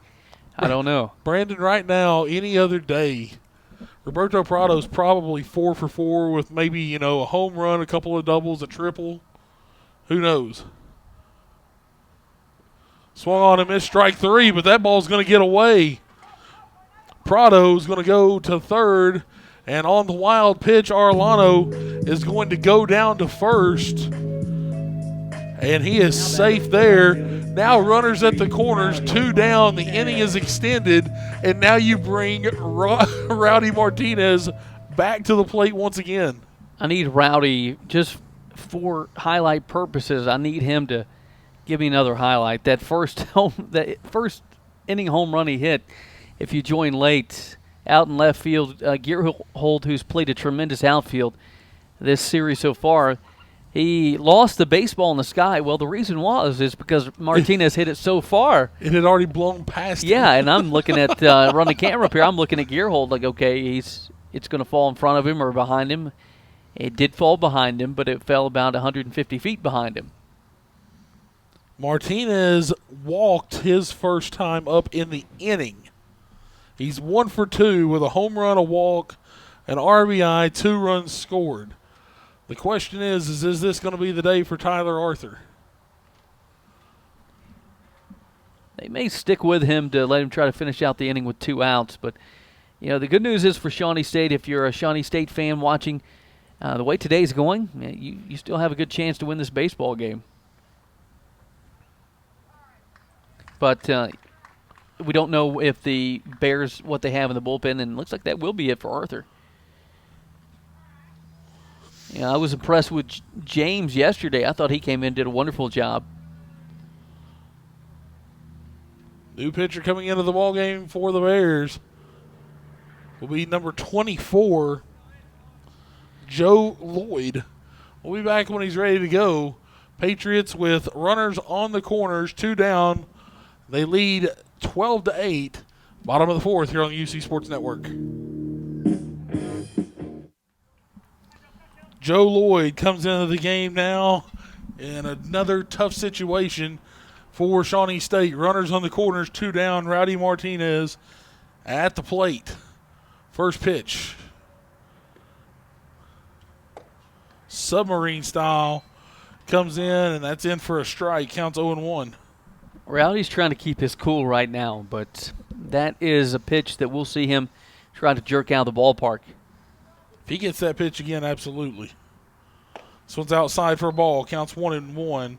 Lloyd on the season, a 2.25 ERA, 4 appearances, 4 innings, 2 hits, 2 runs, 1 earned, 1 walk, no strikeouts. See if Lloyd can sweep it away and try to get Martinez reaching. Swung on. It's a hard shot to the third base side. Phillips up with it. Over to first. Not in time. He bobbles it. Another error on Phillips. He had a force at second, correct? He had a force at second. It went across the diamond. But bobbled it. Oh, it got stuck in his glove. I apologize. Ball was hit so hard it got stuck in his glove. Well, does that go down as a hit then? Then it goes down as a hit, not an error. He's looking at it right now. That can happen with those small infielders' gloves, those 11.5-inch, 11-inch, whatever you're working with over there. And some of those have those 4, that kind of cross pocket with the 4 little squares opening, and it can get stuck in there. 0-1 pitch now to Dominguez. As I can't believe he didn't turn on that one. They're going to call it a ball. Count now evens up at 1 apiece. Listen, that right there looks like a BP-style pitch. I'm not bragging about what I'm about to say, but just stating a fact. Playing slow-pitch softball, that is the – Oh, that's what you want right there, absolutely. Yeah. 1-1. Both runners on the move. Not even an attempt at a throw. I mean, if you're going to steal against a pitcher, you want one that throws this off-speed, slow submarine style. So now Arellano and Martinez stand in scoring position. A 2-1 pitch to Dominguez. Swung on and missed. Strike 2 counts even at 2 apiece. Yeah, I guess the thing is with submarine style that makes it challenging is the eye level. You're looking at a different angle. That time Dominguez trying to time it up and was late. The 2-2 swung on, fouled off. Submarine style. Alex, you just got to step back up the chute and go with it. He throws that sweeping breaking ball. The only way you can have success is to go to right field, but if it's inside, Alex will turn on it. Swung on and missed. Strike 3.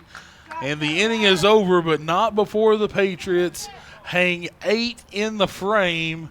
We go to the 5th. Buckle in. This could be a long one. Patriots lead 13-8. We head to the top of the 5th here on the UC Sports Network.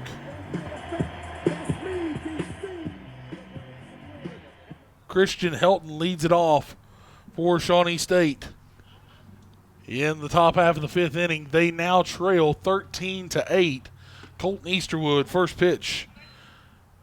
And they're outside for a ball. Counts 1-0 as Helton 1 for 1 on the ball game, a double, a walk, and a couple of runs scored. Now 2-0 to Helton as this pitch from Easterwood's high. Brandon, it's been a while since Easterwood's been able to come out and pitch, though. Yeah. I mean, pitch misses for a ball, counts 3-0.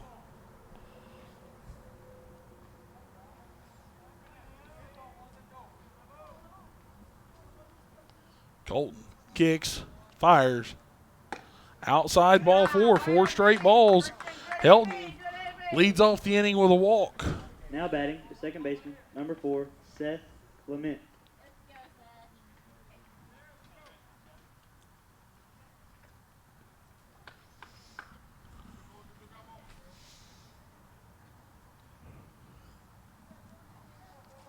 Roll the lineup over. Second baseman, Seth Clement, steps in. First pitch ball. 0 for 1 with a couple of walks and an RBI. It's been a while for Colton, but it's one of those where you have to come out and just pitch to contact. You got to come out, throw strikes. Your team has now a 5-run lead. They've given you some help. Go back out and help them out. Throw strikes, keep runners off base. Another pitch, low. Counts 2-0, and now time going to be called. Brad Shelton going to go out and talk with his pitcher. Now, we've seen this before, and Colt Shelton has he can energize Colton. We've seen he can. Brandon going back and taking a look at Shawnee State's pitchers of thus far in the contest. Brady Niddle went 3 1/3, gave up 5 hits, 8 runs, 7 earned, 5 walks, 3 strikeouts, 89 pitches. Tyler Arthur came in relief there in the 4th. Went 1/3 of an inning, gave up 4 hits, 5 runs, 4 of them earned, no walks and a strikeout on 28 pitches. Shawnee State has already thrown 126 pitches in this contest, and we're just in the top of the 5th. So it's not without question we could see 170 plus. Oh, I think you're probably looking closer about 200 plus. Pitch in there for a strike. It's going to get past. Here's Arellano. Throw to third. Oh, goodness gracious. Way to go, Christian! Woohoo! It was a strike. The throw down to second got past Diaz and Prado. Arellano picks it up and fires it to third. Looked as if Santos got a good tag on him, but to no avail. He is safe at third on the throwing error.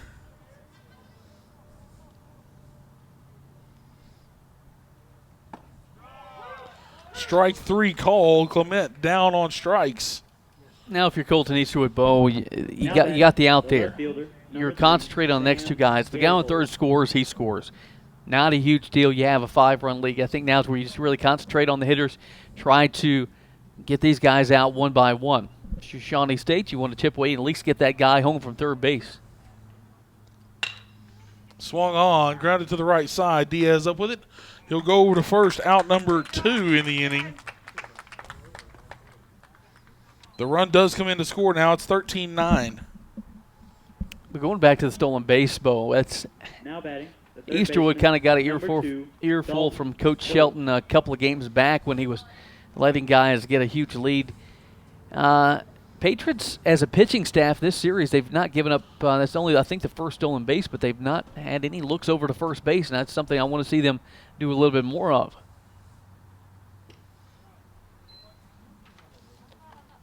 Dalton Phillips now to the plate, 0 for 2. Takes the first pitch for a ball. Phillips with a fly out, a walk, and a strikeout. Swung on. This one's grounded towards short. Up with it is Prado. 6-3 on the ground out, and the inning is over. They'll plate 1 run. We go to the bottom of the 5th. UC leading at 13-9 here on the UC Sports Network. Back here for the bottom half of the 5th inning, Patriots 4-run lead, 13-9 in this marathon contest here this afternoon. First pitch just a bit outside to Danny Diaz. Counts 1-0. Diaz 1 for 2 in the ball game. Has reached all 3 times, though. Fielder's choice, a walk and a double.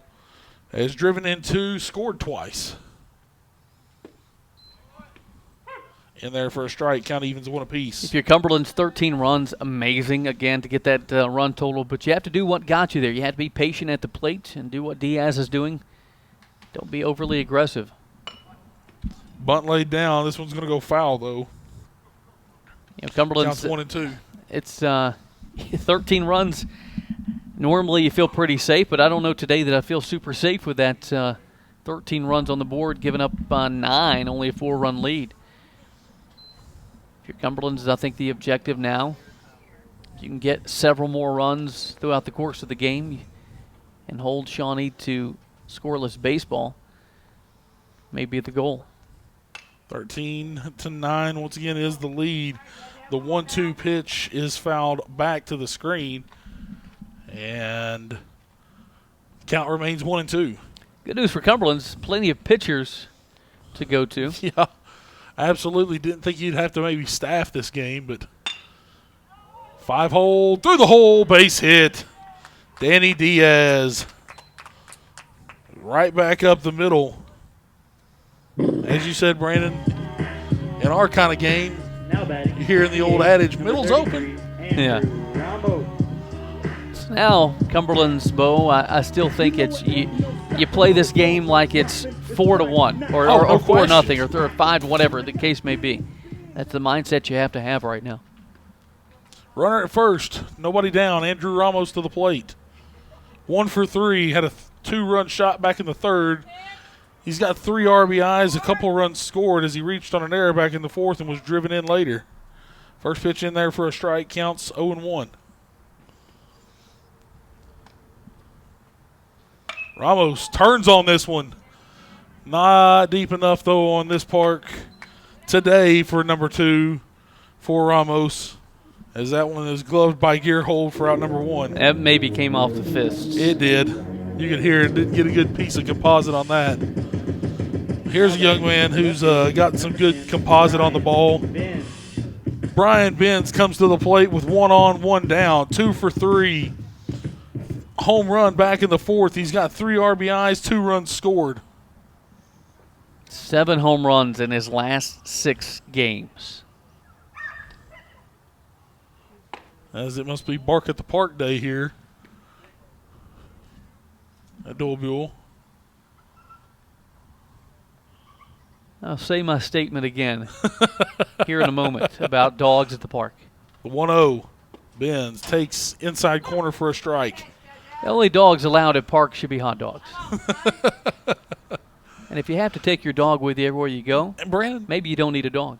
I'm going to say this after this pitch as well. I just thought about something. Swung on and missed strike 2. Counts 1 and 2. If we were doing dogs for dingers this year, we would be the biggest human beings alive right now.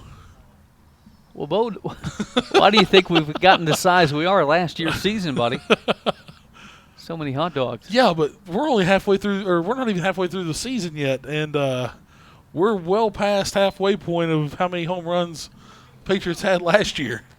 Yeah, we'll see if it keeps up. The conference pitching, I think, is going to be a little tougher this year. So if the Patriots are able to keep up this home run pace, it would definitely be impressive. The 2-2. Benz, high chopper, back to the mound. Lloyd will glove it over to first in time. 1-3 on the ground out. Diaz will advance to second. Runner now on in scoring position, 2 down. J.C. Santos will come to the plate 0 for 3. Yeah, maybe it takes a guy in Joe Lloyd who's not throwing 80, to get the job done. Patriots seem to be, I don't know that I'd take him out, but they're going to. Wow. Yeah, Lloyd seemed to be doing the job, but once again, he's not seen a lefty yet, so that could be the issue. That slow breaking ball into the barrel of a left-handed hitter could lead to more runs on the scoreboard. Lloyd comes out of the ball game. We'll be back when the new pitcher's ready to go. 1 on, 2 down. Bottom of the fifth, Patriots lead 13-9 here on the UC Sports Network. Dylan Janey comes in to pitch now for Shawnee State. First pitch from the lefty misses for a ball.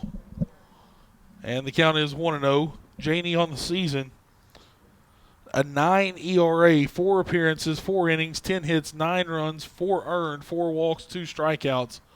Opponent's hitting .455 off of him, and he just got torched there. That's a 2-hopper off the wall.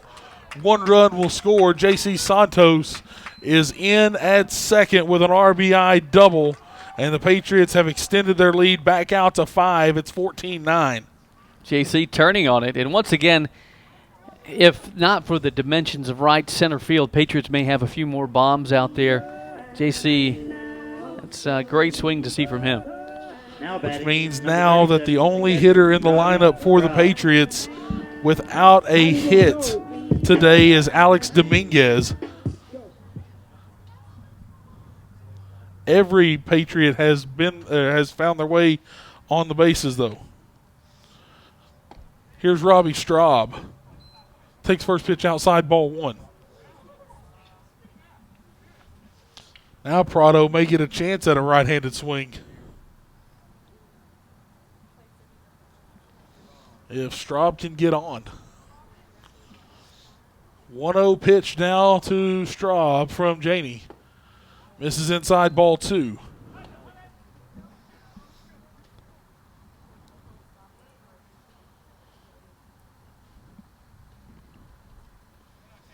We've been at this one 2 hours and 7 minutes, and we are right at midway through. Straub sends this one for a ride out to left, but Gearhold will make the grab out number 3, inning over. Patriots add one more.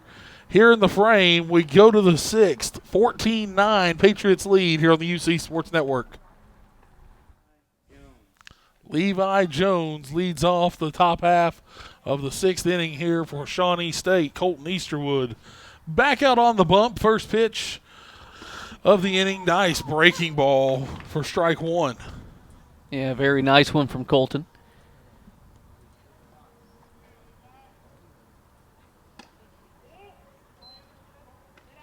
Yeah, Bo Colton came in, was it the 3rd inning?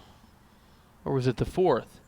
Colton came in the 3rd, actually finished out the 3rd. Got the last out of the 3rd inning. So he has given up at least 3 runs, maybe 4. I can tell you how many. If you give me just a moment, that one's in there for a strike. Yeah, I don't know how many he's accounted for, but he's going to have an opportunity to finish this game out if he is able to hone down and have back-to-back scoreless frames, I believe. He's accounted for 3 runs, 2 earned right now. 2-2 count now here on Jones. Easterwood kicks, fires. Strike 3 on the outside corner, freezing Jones with a nice fastball. And that's what he can do. I mean, he's got that great breaking ball, but that lightning quick fastball that has the movement, the late movement on it, that makes him such a successful pitcher. JT Boggs now to the plate. 2 for 2 on the game, a hit by pitch, a double, a single, an RBI, 3 runs. This one misses for a ball. Aren't you glad today's only a single game? Oh, my goodness.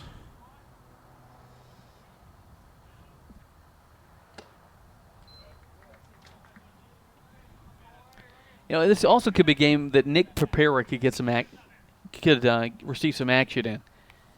He's not pitched in a while. The 1-1. Low ball 2. Also, a guy that we don't always remember as a pitcher that coach wants to get some innings is Arellano. 2-1 in there for a strike. Nice pitch. Once again by Easterwood. Evens the count at 2 apiece.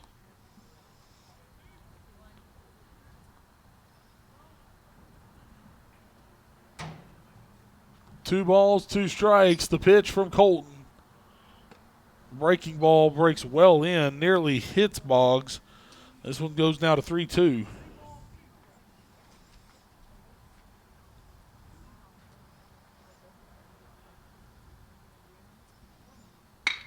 Swung on, grounded to the right side. Diaz up with it over to first. 4-3 on the ground out. 2 away. As Diaz sticks with that one. I don't think he ever put the ball in his glove right there. I think it bounced up off his glove and into his chest. And he trapped it. That's how you do it in the backyard. Get it done how you can. Just pop it up to yourself. Comes Chase Thurber. Now batting the DH, number 8, Chase Thurber. Thurber, 1 for 2.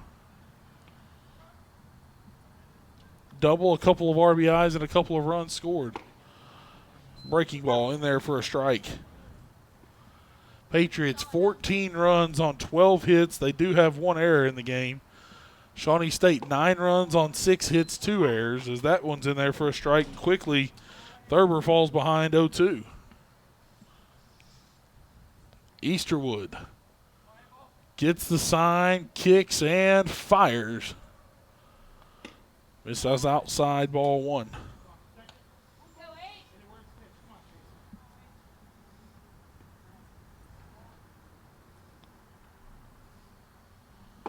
Swung on and missed, strike 3. Thurber down on strikes, and the inning is over.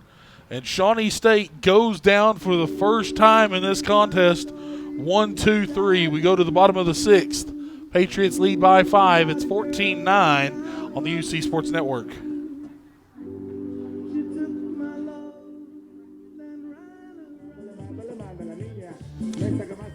Prado coming to the plate to lead it off here in the 6th. 2 for 4, couple of doubles, 3 RBIs, a run scored, and a stolen base. He'll take the first pitch for a strike from the new pitcher here in the ball game for Shawnee State.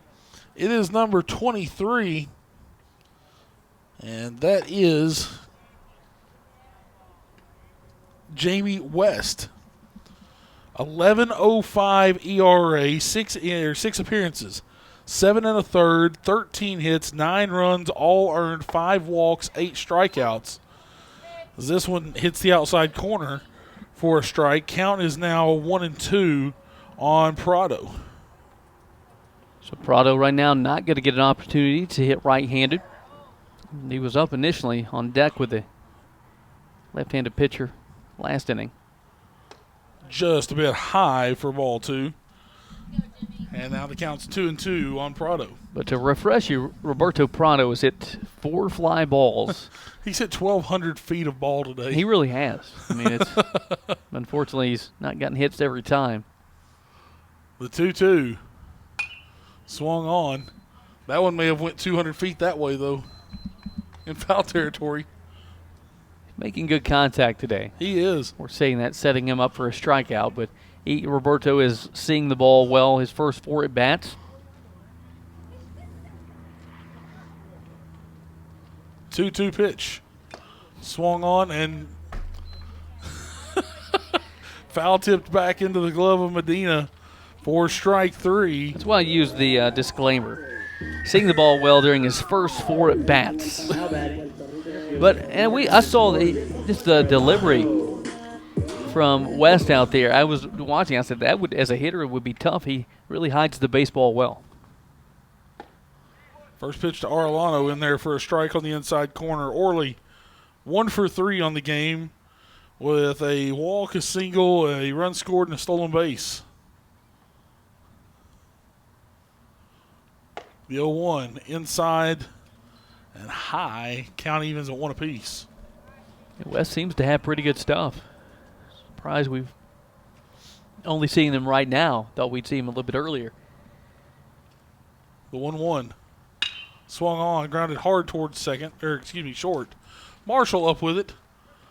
And 6-3 on the ground out, 2 away. Here comes Rowdy Martinez to the plate, 2 for 3. A walk, a home run, a single, 2 RBIs, 2 runs scored, and a stolen base. Union now leading point 20-4. That's in the 7th. Oh, my goodness. Tennessee Wesleyan finally getting on the scoreboard as they were halfway through the contest, tied at 0-0 with Reinhardt. They ended up defeating Reinhardt 7-1. Lindsey Wilson all over Georgetown in the 4th. It's 8-0. Yeah, yesterday Georgetown won the first game of the league 14-4 over Lindsey.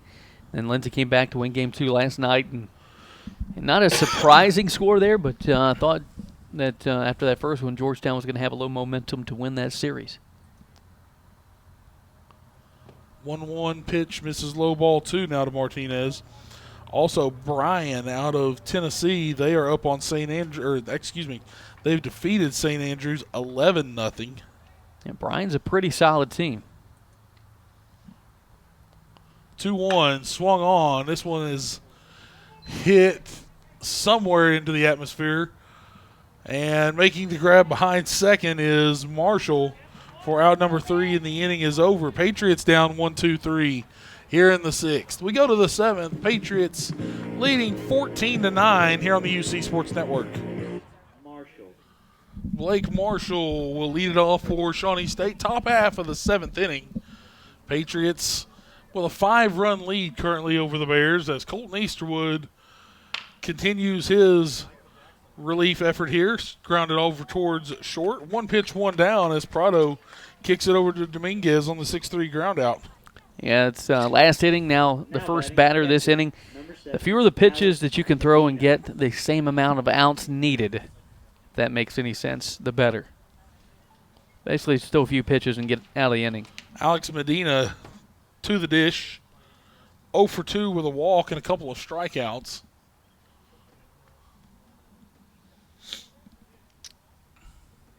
Easterwood swings this one fouled back, counts 0-1, as it looks like Shawnee State may be trying to get back to that aggressive style that they played before.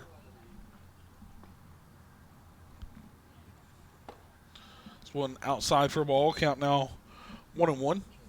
And once again, I guess, what to look out for if Colton continues to pitch like this, does he finish out the game?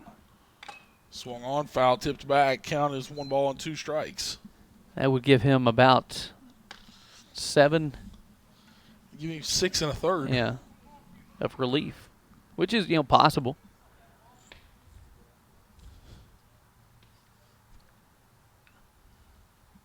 Swung on and missed.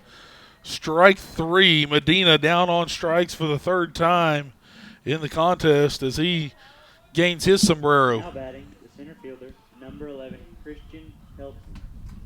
Yeah, Easterwood really finding his control.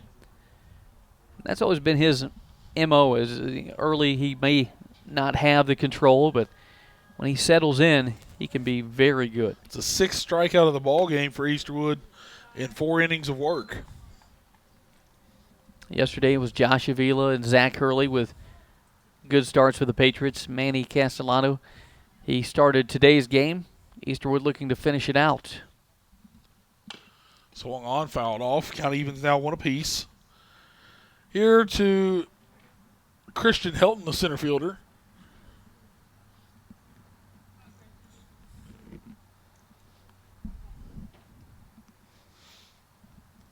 The 1-1. Outside ball 2 as Helton has yet to be retired in the game. 1 for 1 with a double and 2 walks, 2 RBIs, and a run scored.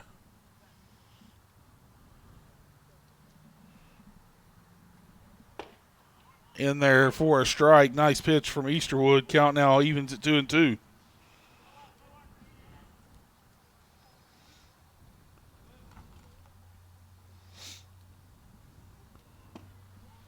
Strike 3. Down on strikes goes Helton.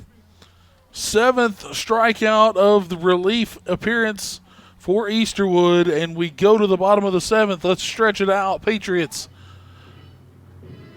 lead at 14-9 here on the UC Sports Network. 6th pitcher of the ball game in here now for Shawnee State as Casey Claflin will now come into the game for Shawnee State. He was the catcher in game 1 yesterday for Shawnee State. This is his 7th appearance of the season. He has a 0 ERA, 6 1/3 innings, 5 hits, no runs, 2 walks, 7 strikeouts on the season for the right-hander. You tell he has pretty good arm, and also being a catcher, you know he has a good arm. Patriots have seen some variations of speed this game for sure. Dominguez will step in for the Patriots as the lone Patriot without a hit thus far.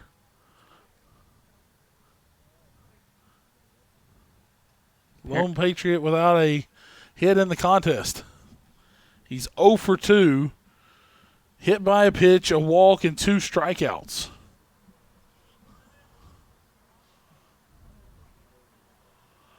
Claflin looks in for the sign from Medina. Comes set, first pitch. Low ball 1.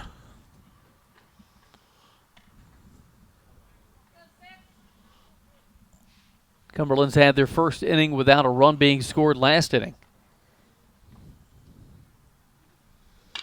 Swung on. Hard chopper towards second. Over to first in time. 4-3 on the ground out. 1 away. And Dominguez, I believe, hitless, right, Bo? It is 0 for 3 now with 2 walks and a hit by pitch. Rarely see that. Number 11. Well, I guess if he's been hit by a pitch, he's not really hitless. Danny Diaz to the plate. 2 for 3. Has been on all 4 times, though.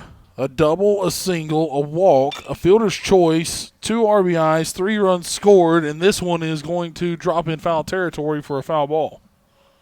Counts 0-1. Yeah, this is a tough game. The focus was obviously there for the middle innings or the first early innings, but you have to keep it for 9 innings. But you get to a certain point as a baseball player, you score 14 runs. And the cruise control mentality can show up. If you're the Patriots, you have to find a way to stay on the gas for a few more innings. As runs have been pretty easy for both teams to accumulate today. Pitch swung on. Through the hole on the left side, base hit. Diaz with his 3rd hit of the contest. I feel like Andrew Ramos and Brian Benz have hit every inning. I don't mind it, though, because I like their warm-up. I like their walkout music.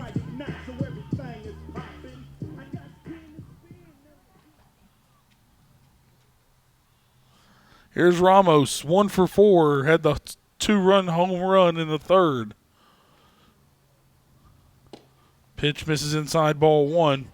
He also reached on an error back in the 4th. He's driven in 3, scored twice. And if you joined us late, you don't realize how big that home run was. The Patriots were down 5, I believe, right? They were down, came in the 3rd, so yeah, it was 6-1. Or 6-3. He made it 6-5 on that 2-run home. Yeah, that's right. In there for a strike, counts 1-1. Runner at first, the pitch. Swung on. This one's drilled into the gap, base hit. It's going to 1-hop off the wall. And they're going to hold Diaz at 3rd. So now 2 on in scoring position. And to the plate comes Brian Benz. 2 for 4. We're not used to seeing Ramos run for himself, but not the catcher today. He's the DH. The way Benz has been swinging, Ramos may not have to run at all. Benz 2 for 4. He's reached 3 times. He's got a home run, a single, 3 ribbies, 2 runs scored.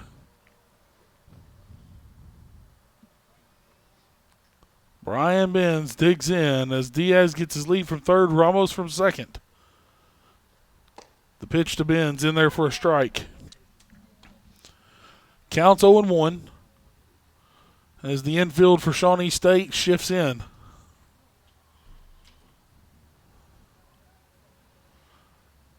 Claflin gets the sign from Medina, comes set. The 0-1 inside for a ball, count evens 1 apiece.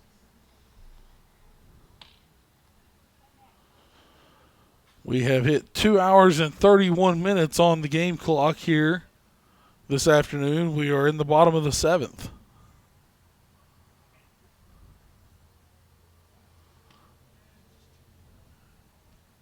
One cut on and missed, strike 2. Benz taking a nice hefty hack at that one.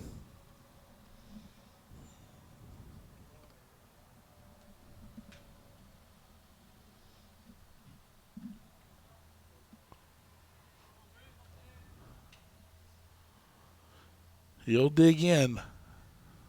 Patriots get their leads from second and third. Claflin comes set, the pitch. Breaking ball turned on, and it's another base hit. 1 run scores. They're going to hold Ramos at third. It's another RBI for Brian Benz on a single up the gut. He's now 3 for 5 with 4 RBIs in this one. Patriots now lead 15-9. Yeah, the infield playing in on that when Ben's able to shoot it through. If not, probably an out being made. Runners on the corners with 1 down now. Comes J.C. Santos. Got his first hit of the ball game back in the 5th with a nice double to right over the head of Jones. Drove in a run.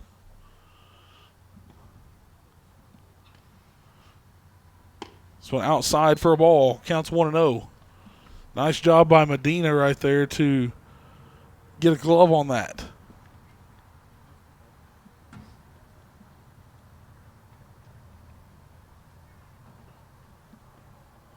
The 1-0.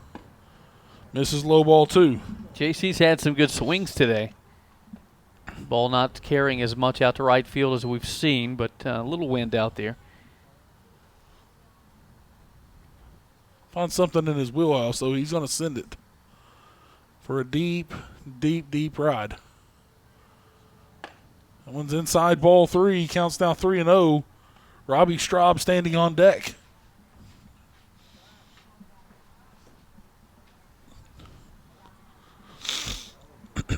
Benz gets his lead from first. Ramos from third. The 3-0 in there for a strike. And the Patriots with that 8 spot back in the 4th inning. Really the difference in this game. 3-1 swung on. This one's hit deep to left center field. See ya! Santos smash. 3-run shot to left center field, and now the Patriots have Shawnee State doubled up. It's 18-9. It's almost like the Incredible Hulk when you say that, Bo. But JC, that's a couple times we've seen him go straightaway center to left center for a bomb. He's been swinging it well, and that time it pays off. 18-9, Bo. Catcher, number 37, Robbie 18-9. 4th homer of the season for JC. And now comes Straub to the plate. Poor Straub and Prado. What do I have to do to hit a home run? Everybody else is getting them. I think Robbie just has too much top spin on his swings. First pitch for a ball to Robbie, who is 1 for 3 with a walk. This one's high, ball 2. If you'd have told me, Brandon, we were coming out here and it was going to be 18-9 in the 7th, I'd probably laughed at you.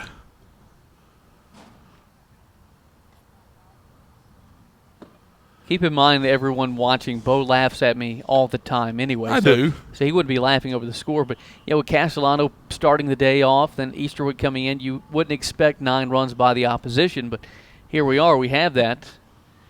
Patriot offense answering the call, though. Straub takes a nice hack at this one on 3-0, fouls it off. How many at-bats now does that make for will Roberto have during his next at-bat? It'll be his 6th of the day. Is that including walks and everything? Swung on, fouled off, counts now 3-2. He's not walked today. Okay, so he's whatever for 5, right? Yeah, he's 2 for 5, 3 RBIs. Robbie trying to give him an opportunity for another RBI. Swung on, fouled off. We'll do it again at 3-2. It's a matter now of, after Claflin, who else can pitch for Shawnee State? They've gone to the well. A few times today. But just looking at the season stats, they've had a lot of guys get innings this year, a lot of position players. So they have guys that can pitch. 3 balls, 2 strikes to Straub. The pitch from Claflin. Ball 4 low. Straub trots down the first before he'll be replaced by by Elmore. Now batting. And now to the plate comes Prado. 2 for 5, 2 doubles, 3 RBIs, a run scored, and a stolen base.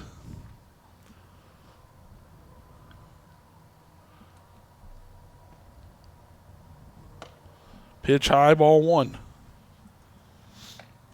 Claflin now already up to 24 pitches here in his outing. He's recorded 1 out.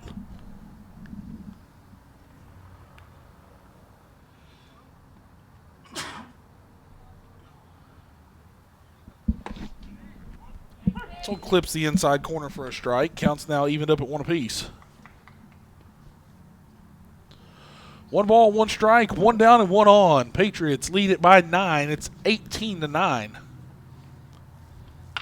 Swung on. Prado thrown out at first on a great throw by Claflin. And a nice dig over at first by Boggs for out number 2. Elmore does get to second. Now batting, center fielder, number 9, Orley. Yeah, if Claflin's not also a catcher, I don't know if he makes that throw. A very strong arm and planted the back foot, able to make a strong throw. Elmore now on in scoring position. Here comes Orly Arellano. 1 for 4 on the day.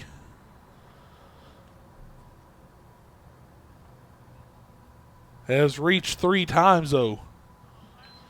Walked, singled, struck out in the 4th, but advanced to first on the wild pitch. He has a run and a stolen base to his credit as well. First pitch, high, ball 1.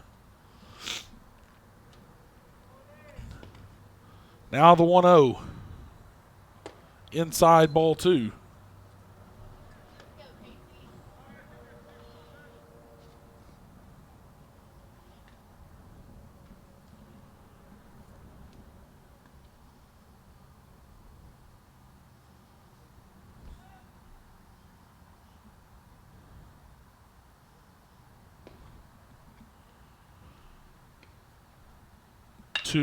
Swung on, popped up. Shallow center field, but making the grab is Clement on the sliding grab for out number 3, and the inning is over. But the Patriots put 4 more up on the scoreboard, including a 3-run shot by J.C. Santos. We go to the 8th. Patriots lead it 18-9 here on the UC Sports Network. Shawnee State trails the Patriots 18-9 here in the top half of the 8th inning.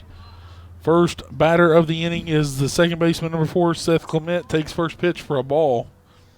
Clement 0 for 2 on the day with 2 walks and an RBI.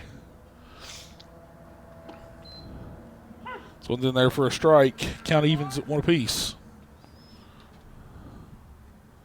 1, 2, 3 hitters due up here for Shawnee State.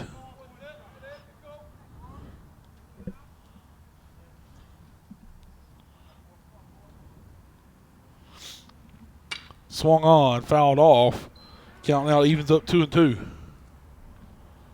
know, Easterwood chance for another strikeout, but Clement's been a hard guy to strike out.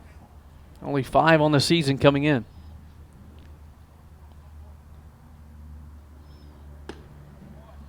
Misses for a ball. Count fills up now at 3-2.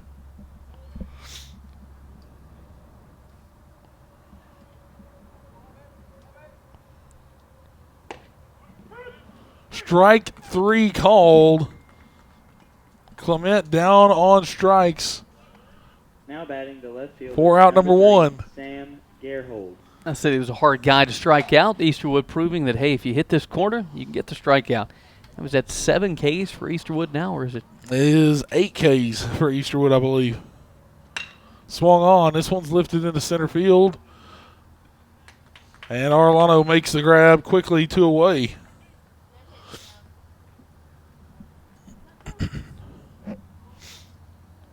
the best thing that happened after a strikeout. You get a Now one batting, pitch out. Third baseman, number 2, Dalton Phillips. Easterwood trying to go 3 straight scoreless.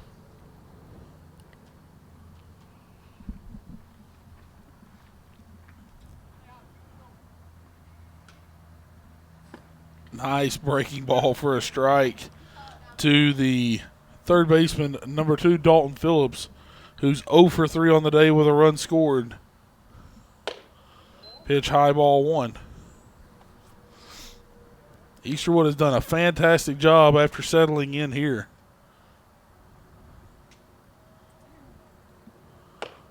Breaking ball misses high, counts 2 balls and a strike. 5 innings of relief now, 2 hits, 3 runs, 2 earned, 3 walks, 8 Ks. So he's in line for the victory. Pitch misses low, ball 3, now counts 3-1. Yeah, 3-1, just go ahead and challenge. There's 2 outs. Very good hitter at the plate, though. Can't leave anything too good over the dish, but come with your best pitch right here. The 3-1, swung on and missed, strike 2. Count goes full. And do it again. Same spot. If it makes contact, you have your defense behind you. Payoff pitch. High, ball 4. Phillips will trot down to first on the 2-out walk. Now batting, the right And fielder, coming to the number plate, 14, the right fielder, number 14, Levi Jones.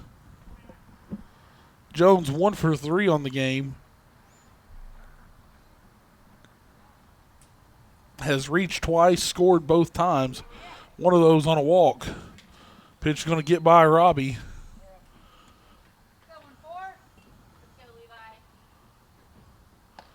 Give out a wild pitch or a pass ball, BH. Well, that's why you are the official scorer. Yeah, but I was over here tweeting, all right? Yeah, I'm over here trying to get stuff in the computer correctly. What do you got, Leddington? Pass ball. Pass ball. Pass ball it is, Leddington. If Straub doesn't like it, I'm blaming you.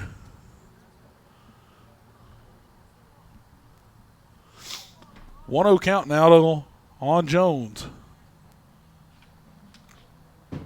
Runner in scoring position. Swung on, grounded back up the middle. It's off Easterwood. He'll pick it up, fire to first. 1-3 on the ground out. The inning is over. Bears strand 1 on in scoring position. We go to the bottom of the 8th. Patriots lead at 18-9. Here on the UC Sports Network. 7th pitcher of the ball game for Shawnee State as Dylan Payne now comes into the game for the Bears, the right-hander. First pitch, just a bit low, hit about 2 feet in front of the plate for a ball. Payne on the year, 3rd appearance, has 1 start. He's went 2 innings, 1 hit, no runs, 2 walks, 2 strikeouts. He comes in, gets to face 3-4-5 for the Patriots right off the bat. Here's to you, kid. The 2-0. High, ball 3. Yeah, think about Cumberland's this game, 3-4-5. They've been okay. It's been everybody else, too, that's chipped in and made this a successful game for Cumberlands. In there for a strike inside corner. Counts 3-1. Kind of forget that Rowdy Martinez did homer in this game. It's been so long ago. Popped up. In the infield, that's to Marshall. He'll glove it for out number 1. His home run in the first inning was similar to that. Just went so high, everybody lost it. Now batting, first baseman, number 13, Alex Dominguez. Alex Dominguez comes to the plate. Hitless.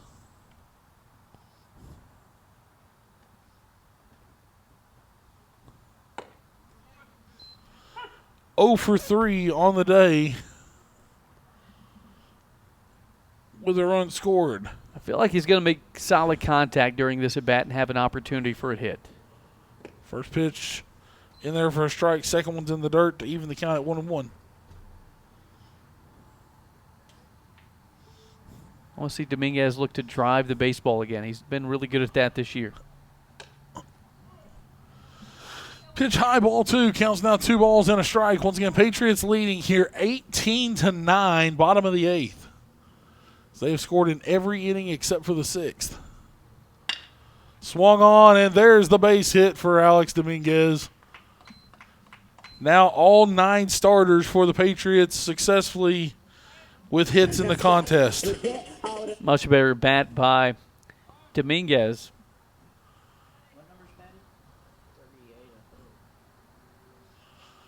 Coming in to run for Dominguez will be Patterson. Now running is number 38, Andrew Patterson. Lies and aromas, haters mad cause I'm on a mind like a tomb for real. That I stay second on base it, is ain't number no 11, like Danny Kanye. Diaz. Gators like DK cause I get it my way. Fast like lightning, flows exciting. Stay on my cake like icing. Right now, I might be the best musician that ever done. So with Patterson coming in to run, Diaz at the plate. Once again, it is a 9-run game. Patriots going to try to have some productive at-bats here in this inning.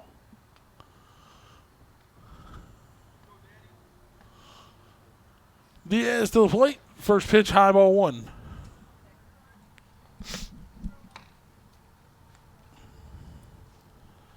$18 runs on 17 hits for the Patriots. We were talking at the beginning of the game how Shawnee State had out-hit the Patriots. Don't think that's the case now as Diaz sends one for a ride out to left field. That's going to one-hop the wall. Patterson's going to come in at third and hold standing.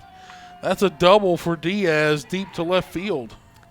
Yeah, but I think it was actually the inning the Patriots scored 8. We were talking about how Shawnee State had out-hit Cumberlands.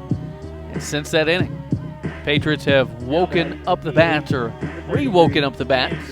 Ramos. As the young kids say, the Patriots' bats were woke. I hate that word. I would agree with you. Ramos, again, Bo, he's batting again. I realize that everybody else in the lineups hit about the same amount, but it seems like we see Ramos every inning.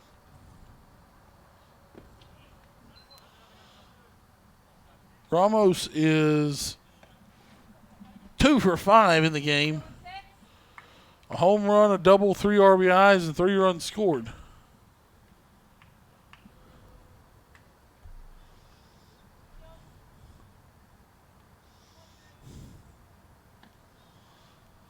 The 1-0 pitch now to Ramos. You can tell he wanted that one, laid off of it. Not his pitch. But looking ahead for Cumberlands, I believe Tennessee Wesleyan coming up next week. I believe that's correct, on Wednesday. Yeah, it's going to be a tough one. Pitch missing for a ball. Counts now 3-0 to Ramos. Brian Benz stands on deck with another opportunity at some RBI possibilities. Low ball 4, and the bags are full for Benz. Has Benz taken the team lead in RBIs now? I think Martinez came in 29-26. Martinez with a 3 RBI lead. They could be tied at 30. How many does Benz have today? Rowdy has 2 on the day. Benz has 4. So I think Rowdy still got it by 1. But Benz, 1 out, bases loaded. Chance to add to his yearly total. First pitch. Swung on, missed, strike 1.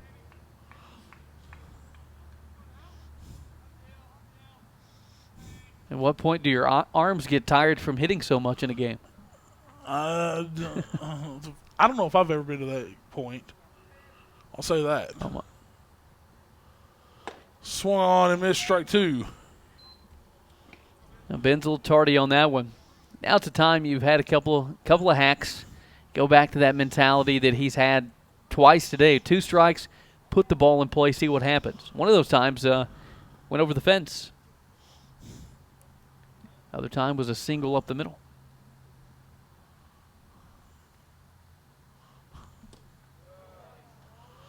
Pitch misses for a ball, counts 2 balls and a strike. Once again, bases juiced. Benz at the plate. He's homered in 6 straight games. 7 home runs in his last 6 games.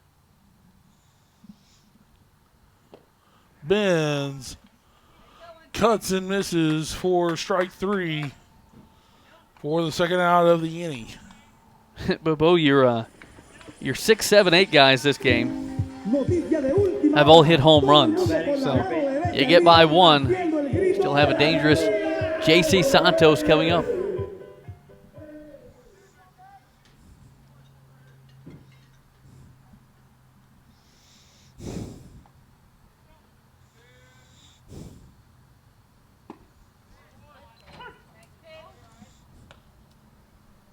Santos, his last home run was deep into center field, drifting toward left center field.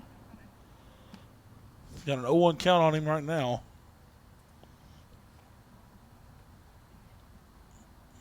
I'm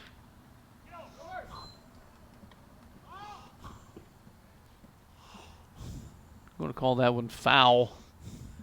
Just bouncing to the right of the first base bag. So as of right now, we'll still see Colton Easterwood pitching. I don't know that they'll take him out, but what a job he did coming in relief back in the 3rd inning. Patriots, though, still a chance to add to their total here. 18-9 the pitch. Swung on, lifted into left field. Under it, gear hold. He'll make the grab out number 3, and the inning is over. Patriots strand the bags full. We head to the 9th and final inning. Patriots lead 18-9 right here on the UC Sports Network. Number 21, J.T. Boggs. Top half of the 9th inning, and the Bears of Shawnee State are going to have to bat through their lineup at least once to have an effort at getting into this game. Leading it off is Boggs.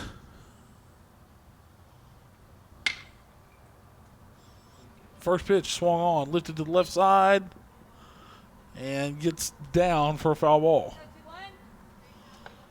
So Colton Easterwood, Bo, he's going to come in relief.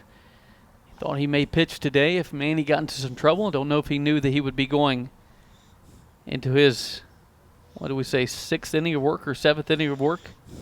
Came in there at the 6th inning of work, came in there at the 3rd inning. That's correct. Last of the 3rd. This one. And the thing about Colton Easterwood, he doesn't really lose much on the velocity during the course of a game. Really consistency in his pitch speeds. This one misses for a ball. Now count a ball and 2 strikes.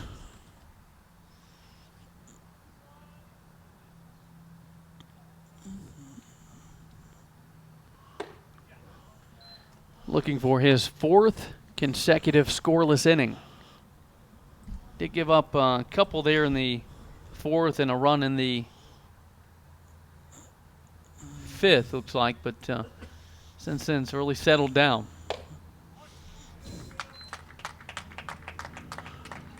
And there's another strikeout victim for Colton Easterwood. Now batting, the DH, number 8, Chase Thurber. Yeah, Easterwood getting some strikeouts in this one.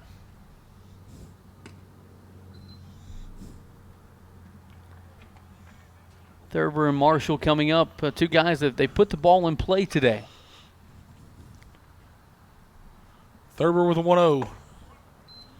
This one's in there for a strike. Count evens at 1 apiece. Thurber is 1 for 3 with a double, 2 RBIs, and 2 runs scored. Just a bit high, ball 2. Yeah, with a series sweep, Patriots would improve to 3-0 in conference play. 22-3 overall. with a 18-game win streak. I'm getting confused on the win streak. It is 18, right? It is 18. It will be 18 with a win here today. It will be the longest in the Brad Shelton era, second longest in school history. Ball's low, count is full, 3-2.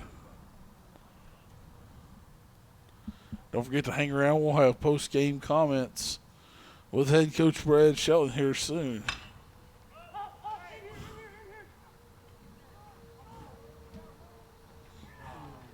Nearly coming up with a great play was Alex Dominguez.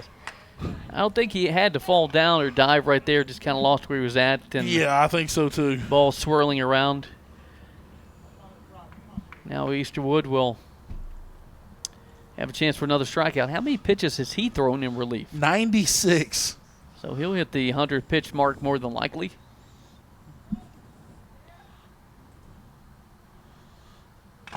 Swung on, fouled back off both the catcher and the umpire.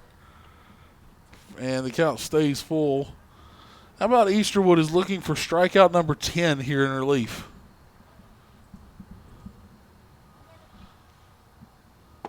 He just got it. Wow. What a curveball. What a curveball. 6 innings of relief now as he looks to get this final out. He's struck out 10 in relief. And Shawnee State down to their final out. Is this two times this year that he would have struck out 10 batters in relief? You know, that's a good question. I feel like he did that against either Brescia or Asbury or Huntington or somebody. Got to look that up now. You got me curious.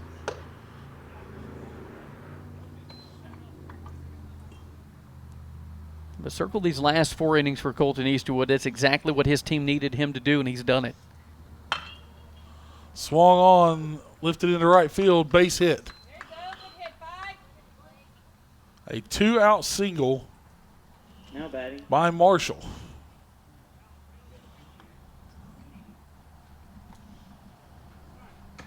Pinch hitting for Shawnee State, number 26, Joseph Campos. Pinch running into the game now also. It's number 38 coming in to run for Marshall. And number 26 coming in to pinch hit. So running is number 38. That is Anthony Nichols. And pinch hitting is number 26. That is Joseph Campos. 100th pitch there by Easterwood in relief is in there for a strike. Counts 0-1.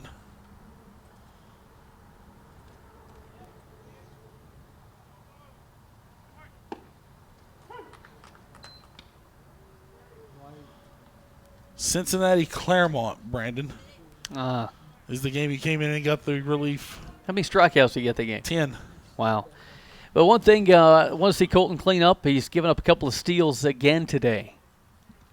The 0-2 misses high, ball 1. Once again, stick around. Post-game comments with head coach Brad Shelton will be on shortly at the conclusion of the game. The 1-2, strike 3 called. Easterwood finishes it out, and the Patriots earn the sweep over the Bears with an 18-9 final.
to get the win 18-9.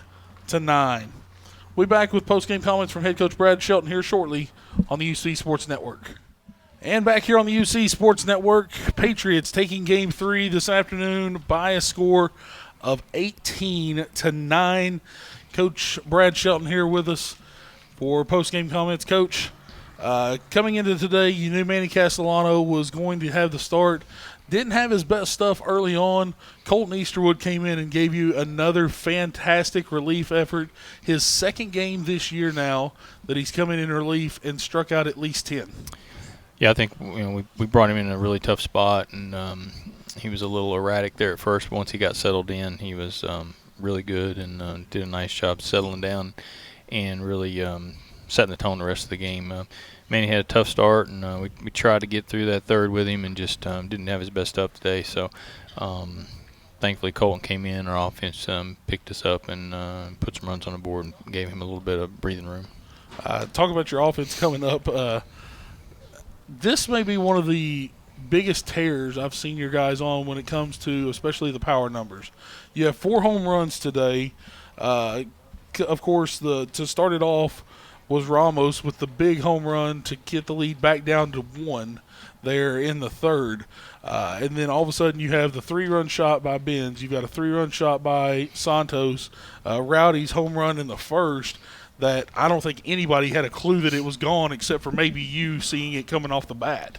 I didn't know where it was. It was hit, It was hit so high, and the left fielder kind of fooled all of us like he had a bead on it. And then, but some of the guys in the dugout said they think that it went over the light. So I don't know. It was hit really high, and it went a long way. So I mean we've got power. There's no doubt about it. If our pitch selection is good and we don't chase, we can put up numbers like that.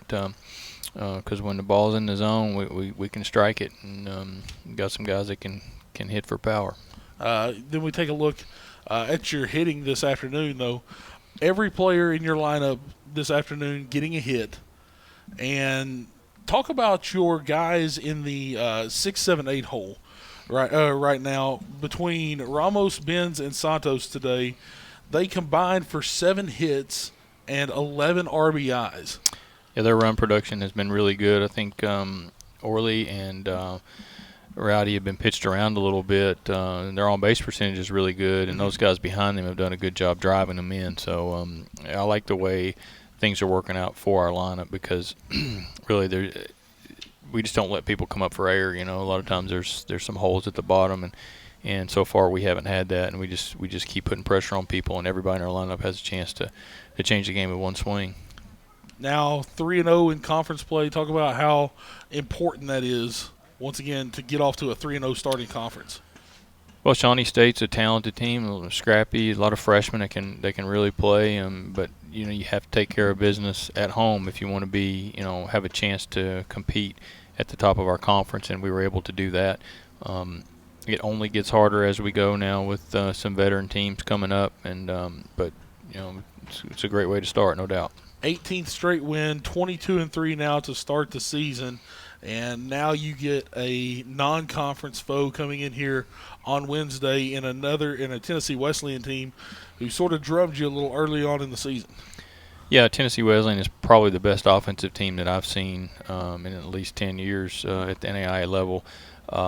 It was our first game of the year. They had already played a few games. I think we'll compete much better with them, but they'll be very good coming in. But what our pitching has done for us this weekend is they've allowed us to have some arms that didn't have to throw that will give us a chance to compete with Wesleyan when they come in here.